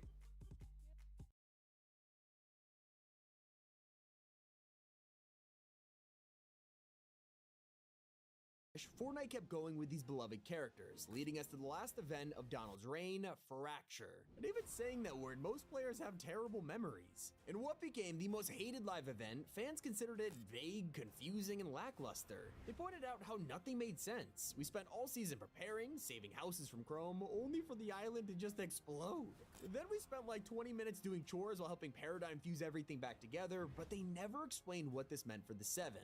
The main villain was the Herald, and she had consumed our entire cast before imploding. Fans were disappointed when they looked in the files and spotted cutscenes for the event that never happened, a sign that something went wrong. Was it rushed deadlines, a smaller live event team, or a complete change in the story? Now, luckily people forgave this because Chapter 4 was here with a season that looked like some kind of prequel. A lot of potential to fix these plot holes. We had so many questions and there was no better time to learn, except none of that would happen. The Ageless and his Oathbound Kingdom gave us our best look yet into the beginnings of the IO. It was arguably a great piece of environmental storytelling, but that was about it. On the other side of the map, players noticed an ancient temple with a mysterious woman. In the blog post, this was called the base of the Reality Warriors, until all mention of this was erased from the internet. They would never talk about this place or who lived here again. As for the bigger picture, we also had no closure from the event. Players wanted to know what happened to Agent Jones, Paradigm, or really any of the Seven. Quest eventually teased that they were all different now and in grave danger, but there wasn't much explanation of what this meant. There were also teases of a shapeless man who was secretly puppeteering the whole story. It was becoming obvious this was the real Geno, but sadly, he was never mentioned again. We followed Amy, the scientist's assistant, as she hijacked the Rift Gate on a mission to save the Seven. She built the body and transferred herself into it, but the official loading screen for this metal body was just aimed from Chapter 1, showing how even story quests were rushed. She dived into the portal, and as you could expect, we never saw her again, and the entire story would be abandoned. Our characters were thrown away to do all the amazing stuff off screen. We hoped this was preparing us for their return in the Chapter 4 finale, but if only we knew. Kato Thorne arrived as a bloodthirsty vampire with the ability to time travel. He seemed like one of the coolest villains yet. He even collected artifacts like the Seven's calendar and Midas's hand, so clearly he was important. We couldn't wait to learn more about Kato and figure out how he would slot into our world. Wait. They killed him off with a quest? They built this guy up for months and they got rid of him with one line of dialogue. Turns out we only needed this guy for his time machine, and Fortnite didn't bother keeping him around. Time traveling wasn't even for story purposes. Sure, we could have literally saved the Seven with it, but instead, they used it to take players back to Fortnite OG. Okay, most players could accept it was to explain Chapter 1, but it felt forced. And they were getting into a pattern of randomly bringing back iconic characters to get us interested in the story, only to pretend it never happened. Remember Sloane? She planned this OG mission, but once it was over, she straight up vanished and hasn't been acknowledged since. Jones was finally brought back for OG, only to drive around and prepare us for the event, one that was never explained in the first place. It involved putting the time machine onto the rocket from Chapter 1, but we had no idea why, and despite the fact the Seven were the whole point of this, we never heard from them. Turns out this Chapter 4 finale wasn't going to be a grand explanation or the return of the Seven, it was the Big Bang, an advertisement for a new beginning. This new beginning wasn't just for Fortnite, but also Donald Mustard. After an incredible adventure, I will be retiring from my role at Epic this month. I'm humbled to have been a part of the team that every day tries to bring joy and delight to the Fortnite community. So it sounded like he was moving on, but this week the true reason why he left was revealed. By mid-2022, Epic was committing to make LEGO Fortnite and racing. To build all this stuff, it takes so many people and so much time. Basically, the event team was starting to be needed for other stuff, and it was devastating to me because I'm like, this is actually the magic, and not everyone at Epic agrees with that. And that's what we gotta remember, there are still tons of Epic team members who care. With the Titan Hand buildup capturing the environmental storytelling that made this world so great, maybe we just need to give it time. Fortnite's storyline is centered around a lot of people fighting for control of the island. Right now it's gods vs mortals, but I'm more focused on Midas. Trapped in the confined cells of the underworld, Midas is a prisoner of Hades, and the rest of his gang from Chapter 2 has reunited after 4 years to rescue him. The story begins with Marigold getting them all back together while Midas was slowly plotting his escape. As two guards entered his cell, he kicks his plan into action, turning them to solid gold before melting the chains. Finally, he has reclaimed his freedom. But while all this is happening, they discover someone closest to him may be a traitor. He begins to suspect one of his own and decides that Brutus is acting strange. They took charge of the group after Midas' disappearance, and this is when he discovers recording devices in the yacht along with missing piles of money. So he begins to test Brutus' loyalty and finds out that the devices belong to Hope, proving he was not only innocent but the most loyal member of the crew all along. With the reunion complete, they take over the yacht and set sail for a new beginning. All of this was hiding in the background of Season 2, and it made me realize this isn't the first time Fortnite created a secret storyline. At the beginning of Chapter 5, Peely was kidnapped by a mysterious group known as the Society. They held him for ransom to get information on Pandora's box, but Peely's best friend Agent Jones couldn't help them. Instead, he went on a rescue mission that would stop at nothing to save his friend. Anyone who tried to equip Peely in their locker actually saw he was replaced by a missing poster. But this wasn't so bad. In fact, I don't think Peely even knew what was happening. Loading screens released over the season showed him having a blast. While Jones was demanding his release on the phone, he was simply tied to a chair with a smile on his face. He even thought he found a new group of friends and was popping Flowberry champagne. At this point, they were getting sick of him until finally, when players had moved on from the story, one last loading screen dropped, the Great Peely Rescue.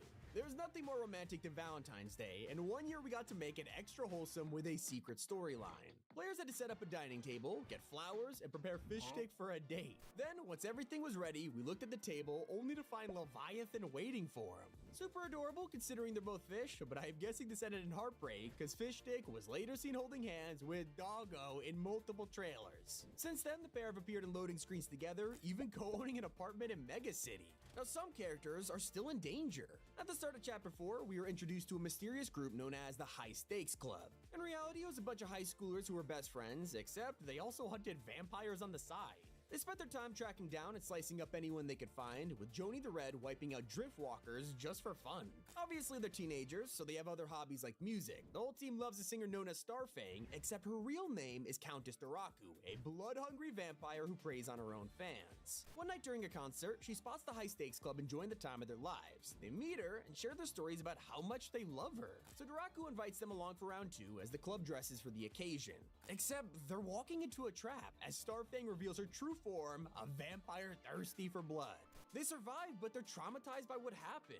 Some of the members even doubt they can be vampire hunters anymore. It would be too hard to kill their biggest idol. That's until they encounter a fellow hunter known as Victoria Sane, but she notices these kids need a mentor. So she trains and teaches them to become experts as they prepare to face the Countess. They build shotguns filled with wooden stakes and finally confront Starfang. After a tough battle, they beat her, stopping the evil reign of terror. It is crazy to think entire stories are hidden in quests and crew packs, but it was even harder to track down the adorable faces of the Coral Buddies. Originally, these tiny guys were on a beach in Chapter 2, and they had a totally secret quest line that never appeared in challenges. At first, they'd live in a small village, and you could give them 100 wood, allowing their society to evolve. When we returned a couple weeks later, they had expanded to the Stone Age, and all we needed to do was give them brick to complete the monument.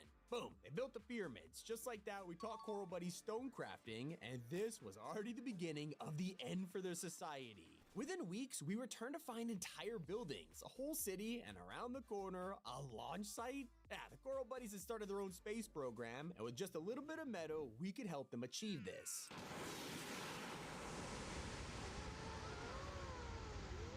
They had done it, journeying into outer space. A nice happy ending for the Coral Buddies. A cool insight to civilization, right? Well, that's until one final quest appeared, asking us to collect a nuclear container and bring it to the test site, oh boy. As we completed the secret challenge, it was time to begin an atomic test. They even wore eye protection goggles like Oppenheimer. Еще более удобные покупки в приложении KAUP24. Тысячи отличных предложений по суперценам. Скачай приложение сегодня и наслаждайся покупками в kaup24.ee.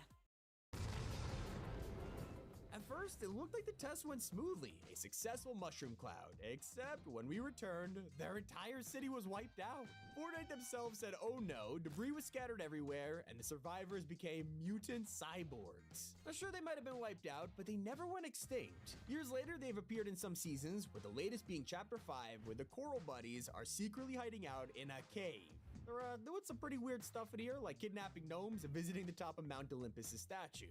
I can't believe this whole questline was never even included in the challenge list. It was completely hidden. A secret you probably weren't expecting involves these frog statues. These guys have been around for a couple chapters now, but they have always just been a decoration on the map. We land somewhere only to find a group of frogs presenting like 4 chests to us. Pretty cool way to put loot in the middle of a forest, but that's all it was. Until Chapter 5, when the frog statues were nowhere to be found. Players thought they had disappeared until they went to Lovely Lodge, the only place on the map where they'll appear, and guess what? They're getting married. Another loyal pair are the scientist and his robot assistant, Amy. When the Seven were still part of the storyline, scientists built Amy to help with tasks, and after they got swallowed up by Chrome, she was determined to get him back. Amy would spend the next season coming up with an insane plan. Back in Chapter 3, she once mentioned that she would love to have a real body rather than a computer on a phone. And now the scientist is missing, it was the perfect time to do this. So she began to do tests on the Riftgate, making his help as she discovered it could take her straight to the Seven.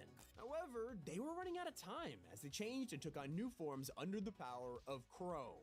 Amy had to act fast, finally building a mechanical suit for herself, which was secretly revealed in this loading screen. In a rush, she clearly used the robot body of AIM from Chapter 1 and dived into the gate. This mini-story is crazy because it's still going. Most of the hidden stories in this video have amazing endings, while Amy's journey still remains a complete mystery. Will she save them or become Chrome as well? Now there's a side story that felt small, only to be crucial to a live event months later. During Chapter 3, Fortnite added a fun little quest line where we had to help Peely learn how to drive.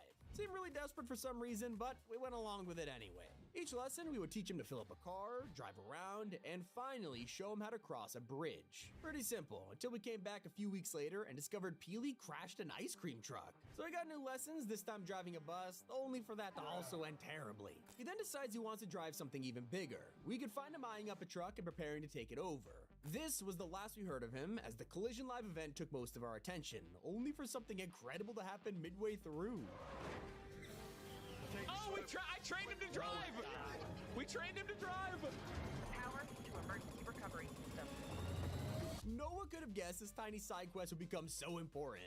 Players who helped him all the way got this loading screen in memory of it. Speaking of surprising outcomes, back in Chapter 1, there's a photo at a grave of a bride.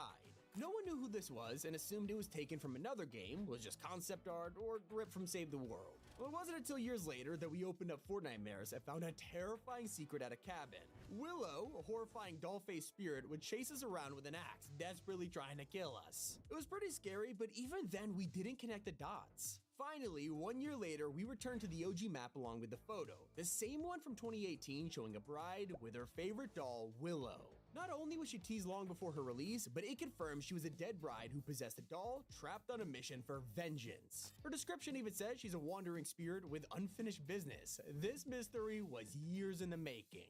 Speaking of Chapter 1 secrets, when we returned in 2018 to Fortnite OG, it felt like a simpler time.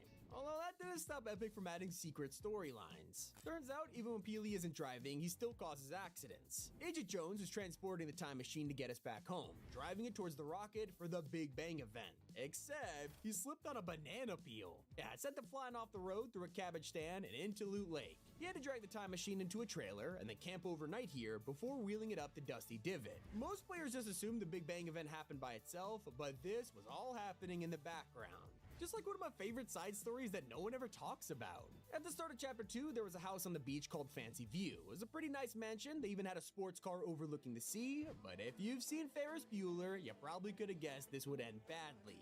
Over the coming weeks, we would visit this place and find the car totaled after falling off the cliff. At first, this was an amazing reference to the film, but as we kept returning, more stuff was going on. A crane appeared at the house, trying to lift up the car and salvage it, only for the crane to be dragged down too, leaving a huge crash site at the bottom. So, the natural solution was to get an even bigger crane to lift that one. As it pulled up the wreckage, guess what? Deja vu struck as that one also fell down the cliff. The secret storyline happened over the course of 5 seasons, all for a movie reference. You love to see it. Speaking of underrated locations, throughout Chapter 4, we had the emergence of a new restaurant, Thunder Sushi Place Gila. As you might know, Thunder is a very talented sushi chef who is so iconic, he even has his own theme song. His backstory also revealed that he would hold parties here along with special menu items. And while you might think his story ended in Chapter 4, he continues to thrive, opening 2 new locations on the Chapter 5 map.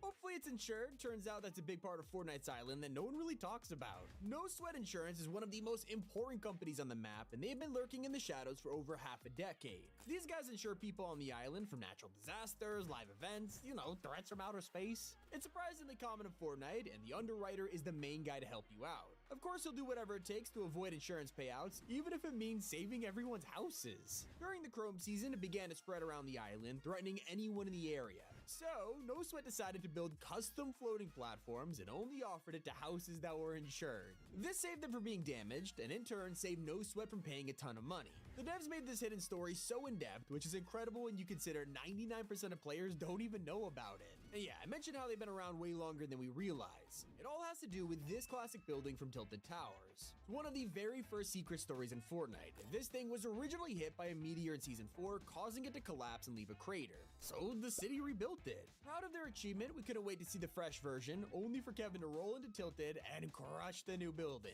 This time they learned from their mistake, adding upgrades and support beams, but it wasn't enough. It took an entire season to rebuild it, only for an earthquake to strike 2 weeks later. At this point, players are finally catching on to the joke, realizing the building was cursed. When it came back yet again, it had a total redesign and now under the ownership of a company known as No Sweat Insurance. I don't know what they did this time around, but when another disaster struck, turning the entire city to rubble, the only thing left standing here was No Sweat Insurance. The curse had finally been lifted, making this one of the most memorable side stories in Fortnite. And that brings me to the most iconic rivalry in Fortnite. Battle Royales existed for a long time, and during that whole period, we've had two species at war for domination of the island. While we were busy fighting each other, most people never looked at the gnomes and teddy bears. These guys have spent so much time planning battles, kidnapping each other, and signing peace treaties that breaking it all down could be its own video.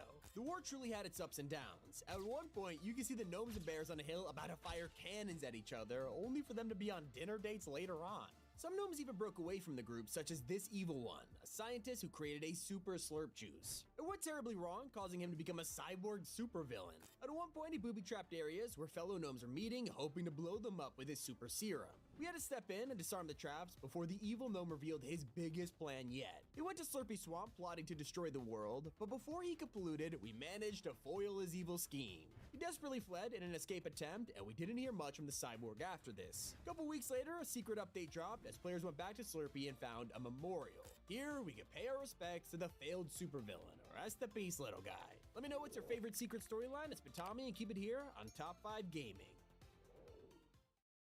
Fortnite's storyline is 6 years in the making, and in that time we followed a journey that ties every single event, season, and character together. While key moments come and go, there is one thing that has always remained constant. It has stood the test of time as wars have been fought above it, supervillains have tried to steal it, and it is destabilized way too often. From the first appearance in the Butterfly event to now being the key of Chapter 5, this is the entire Fortnite storyline explained. So many things have changed since our first video, but not where this story started. All of this began millions of years ago when there was a Big Bang. It formed every single universe in an instant, and at the center of it all was Reality Zero. It's here where the Big Bang left behind a huge mass of energy, and instead of spreading it out, the energy compressed itself into an orb we call the 0 point. This is tethered to every single reality in existence, connecting the entire Omniverse, and that's what makes it so incredibly powerful. As a result, it needed to protect itself from anyone who tried to wield this power, and this is where the island is created. On the surface, it appears as a powerful storm with a fake sky, appearing as a huge bubble in space and time. Anyone who tried to visit this island would either be wiped out by the storm's defenses or manipulated by the 0 point's strange effects, until one man came along.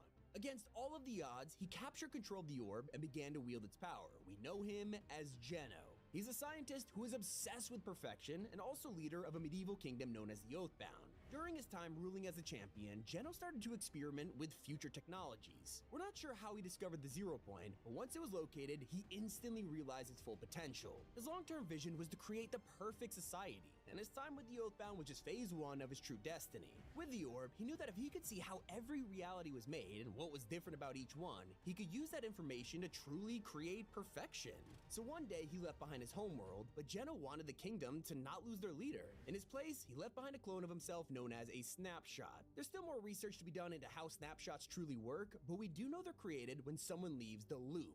Originally, the loop worked very differently, but once Geno got his hands on it, he began to sculpt it for his own evil intentions. So along with the mysterious inner circle, Geno set out to create a new organization known as the Imagined Order. Their headquarters were built around the 0 point, with this location being codenamed the Bridge. With the newfound power, the IO were able to control the effects of the storm, alter people's memories, even unlock immortality. Now, to recruit people for the perfect society, the IO created the Loop. It's a program that forces people to fight each other, but to make it a fair battle, it removes your memory, ability to speak, and every 22 minutes, you fight all over again.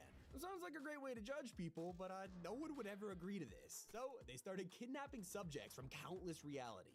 It was working perfectly. As more fighters proved themselves, Geno offered them immortality in return for joining the Imagined Order. Not only that, their whole family could live on the island and experience the same benefits. It's why we see towns and houses on the map. Not everyone is as lucky though. In fact, some IO guards don't even know they had a previous life. Their memories got wiped as they were forced to know only one thing: how to protect the Order. Thousands of years later, the organization had grown massively and mostly went under the radar until they kidnapped the wrong people. Those who were way too intelligent for the loop and managed to escape it without consequences. This unlikely group of vigilantes are from all corners of the universe, and despite being very different, they have one goal: destroying the Imagined Order and liberating the Zero Point. We know them as the Seven. On March 20th, 2018, people living on the island look up to the sky. Something is approaching. They rush to grab a telescope, getting a closer look at the object shooting towards them. It's a meteor. Panic ensues as they try to predict where it'll hit, with some villagers thinking it's aliens or an extraterrestrial visitor, and if only they knew how right they were. In April, TVs around the island begin to show an emergency broadcast to prepare for the collision. As the meteor gets closer and closer, they brace for impact.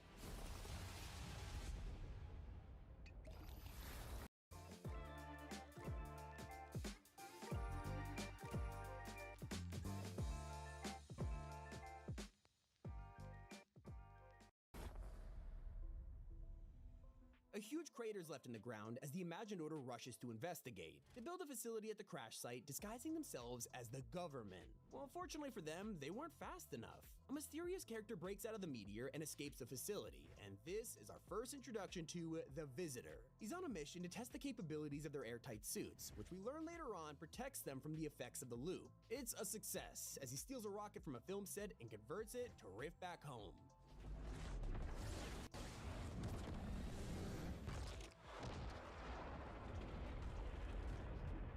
This was supposed to be a harmless mission. Instead, it began the Fortnite storyline as we know it, a simple rift that would ultimately invite pure evil to the island and kickstart 6 years of bloodshed and war. So before the Visitor's rift can close, a dark energy emerges. It's a cube? While this may look relatively harmless, it has the power to destroy the island in a single blow. It's bright purple flowing with corruption, which spreads to anyone who touches it. And so this cube begins to roll around the island, leaving behind runes while searching for its target, the Zero Point. Eventually, the search leads it to Loot Lake, where the cube begins to destabilize. The Zero Point is barely able to defend itself, and within months, it's already facing a new threat. A huge shard of ice crashes into the island, bringing a harsh winter with it and a mysterious castle of unknown origin. It belongs to a power-hungry Ice King who we learn has plenty of prisoners. One of them is trapped in blocks of ice, and as the fragment crashes into the island, he's able to break free. With the chains gone, he's revealed to be the Fire King, a rival who is equally as powerful. Both of them want to take the island for themselves. As opposite elements, they can't survive the climate of this place. So, the Ice King covers the island in snow, cooling the temperature to his liking. His arch-nemesis responds, stealing dragon eggs from the dungeon and using them to create a small army of hybrids. It's enough for him to fight back and create a huge volcano that'll destroy Polar Peak. But before his plan comes to fruition, the Ice King defeats him in a war, with the prisoner frozen in the ocean for good. Well, fortunately for him, the volcano still erupts, sending fireballs hurling at the island's biggest cities, and of course, the castle. It breaches the iceberg, unleashing a monster that was secretly kept in the deepest dungeon.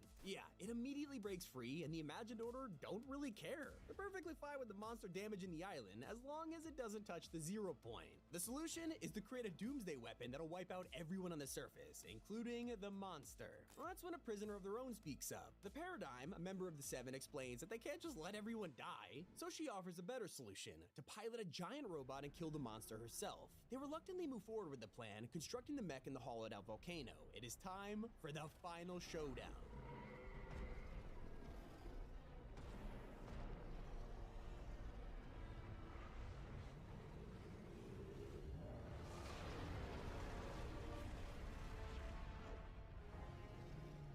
And in the ultimate live event, Paradigm slays the monster with a sword. The rotting corpse is left on the island. She knows that if she sticks around, the IO will recapture her, so she begins her escape, flying directly upwards into space. Her new mission: investigate where the monster came from. When they learn about this, the Seven are furious. They think she betrayed them by working with the IO, and after her escape, it's radio silence. Pretty quick, they learn that a robot was crashed into a nearby planet called the Ice Moon. The temperature is simply way too cold for a human to survive, so she must have never made it. And that brings us back to the island, where the Imagined Order has bigger problems than their prisoner escaping. Before the monster was killed by Paradigm, it broke into the Zero Point's vault. Grabbing the orb, she used it to stun the Devourer, but this left the Zero Point exposed, and it was destabilizing fast. As it begins to implode, the Imagined Order has no hope of saving it, but luckily someone else does. The Seven are sworn protectors of the Zero Point. Time itself is breaking down, bringing the meteor and other locations from the past to the island. Out of the new meteor emerges our latest member, the scientist, who is already preparing a plan to save reality. He builds these rift beacons around the island, using their power to gather resources and prepare the other members of the Seven for their plan. Together, they'll use rifts to unpause time and jumpstart the Zero Point into stabilizing. But for that to work, they need the meteor.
The island has now been reshaped by the Zero Point, split into two pieces of land that sandwich the orb for extra protection. The Imagined Order needs to re-establish control over the island, and fast. They send agents to survey the area, but quickly they come face to face with their snapshots. But only one problem: these snapshots are different. They're altered by an evil mad scientist known as Chaos Agent. The scientist belongs to a secret crime syndicate, Shadow, founded by Midas, a powerful and greedy leader. His true power is in the form of the Golden Touch, a curse that was placed on him after he tried to steal the treasures of an ancient king. Despite this, Midas' organization is taken from underneath him as Chaos Agent rises to grab power. With his vast wealth, Midas makes a new organization, Ghost, and its purposes are very different. Instead of committing crime, Ghost becomes a secret agency that spies on the mysterious activities around the island. Quickly, Midas learns about the loop in the Imagined Order, and he is blown away by their evil plans. This causes him to recruit his daughter Jules, who's been a master engineer her entire life. To distract the IO from his plans, he wages war against Shadow to cover up his true intentions, building a device that'll destroy the loop for good. He believes the key to doing this is the Storm. It's how the Imagined Order enforced the loop, by bringing it in every 22 minutes to kill whoever's left standing. So by pushing it back, you'll free everyone trapped by its wrath. What he doesn't know is that the Imagined Order is already keeping tabs on him.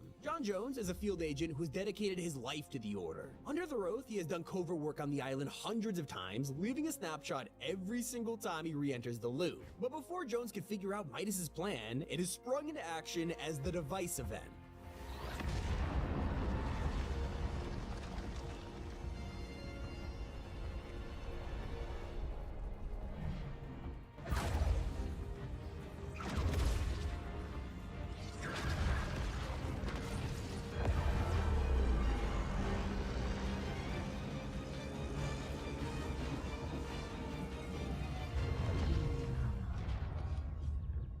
Midas' plan works, until things get weird. He didn't account for the fact that the storm isn't just lightning, it's alive and controlled by the Zero Point.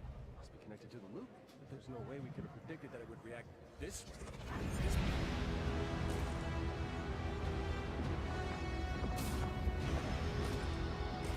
In a defensive reaction, the storm protects itself by creating a giant wall of water. Midas has failed, and over time the wall collapses, flooding the island and wiping out Ghost and Shadow's territory. It isn't long before Agent Jones has to face yet another threat to the IO's reign. Turns out that when the 0 Point created this reshaped island, it released an enormous amount of energy. In a case of extreme unluckiness, it got the attention of a being from another universe, one that we are very familiar with.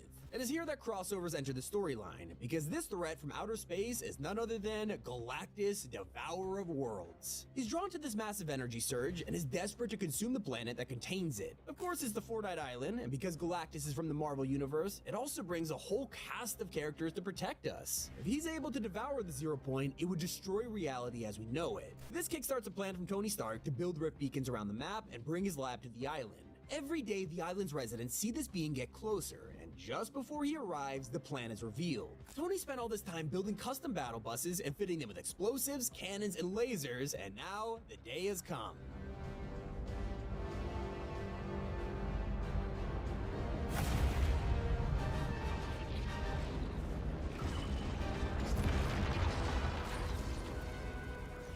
Fight him off, and ultimately he maybe got a little too much power before he rifted him away for good, and this causes major problems. With Galactus exposing the 0 Point, it has once again started to destabilize. We know this time period as the Zero Crisis, and this time the 7 aren't here to save it. So right now the Imagined Order is panicking, but for a different reason. They don't care if reality breaks down, they just want to make sure nobody jumps into the 0 Point and escapes the loot. So they send Agent Jones on a task. He travels through 88 different realities, jump after jump, to recruit the galaxy's best bounty hunters so they can hunt down those trying to leave. After spending months on this task, he returns only to find that the 0 Point is worse than he left it. He begs his boss, Dr. Sloan, to do something, but she won't listen. What's the point of recording these logs if you're not gonna listen? We've lost control of the 0 Point. Do you get what that means? You must not, because you're doing nothing. I've dedicated my life to the Order. I've given everything. And for what? To just sit back and watch reality end? That's not who we are. At least it's not who I am. Not anymore. Time is running out and Jones refuses to submit. Instead, he takes matters into his own hands, defecting from the IO for good. And that's when he breaks into the bridge searching for a secret file. This is Agent Jones requesting access to restricted file 8752. Oh, really? No time to stabilize reality, but plenty of time to revoke my credentials. This is Agent Jones requesting access to all materials related to the 7.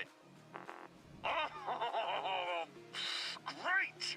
If you're not gonna give me what I need, I'm just gonna have to take it.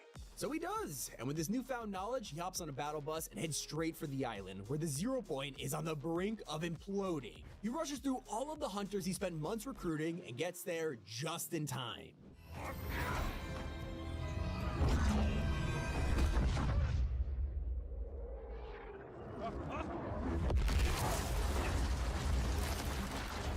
Unbelievable. It actually worked.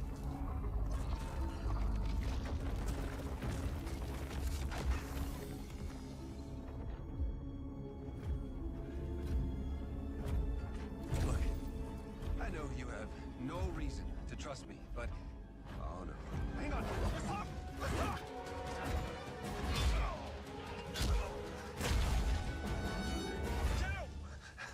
I can get you to Geno.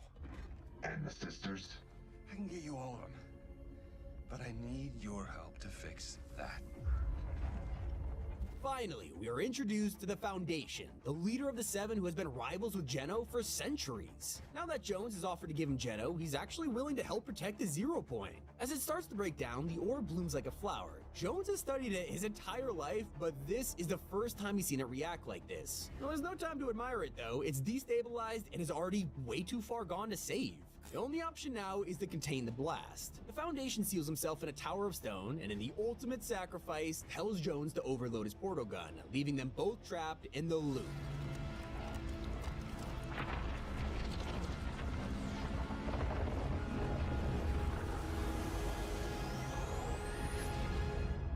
The Spire encases the Zero Point, with reality waves sending the island into a wild and feral state. It's overtaken by a primal biome as the IO scrambles to maintain control. They bring in the Spire Guardians, who are here to defend the Zero Point secrets from ancient hunters such as Raz. He claims that the Spire has been calling to him in his dreams, and he traveled here on a mission to learn its mysteries. While tracking down the island's artifacts, he discovers an unseen reality log left behind by Agent Jones.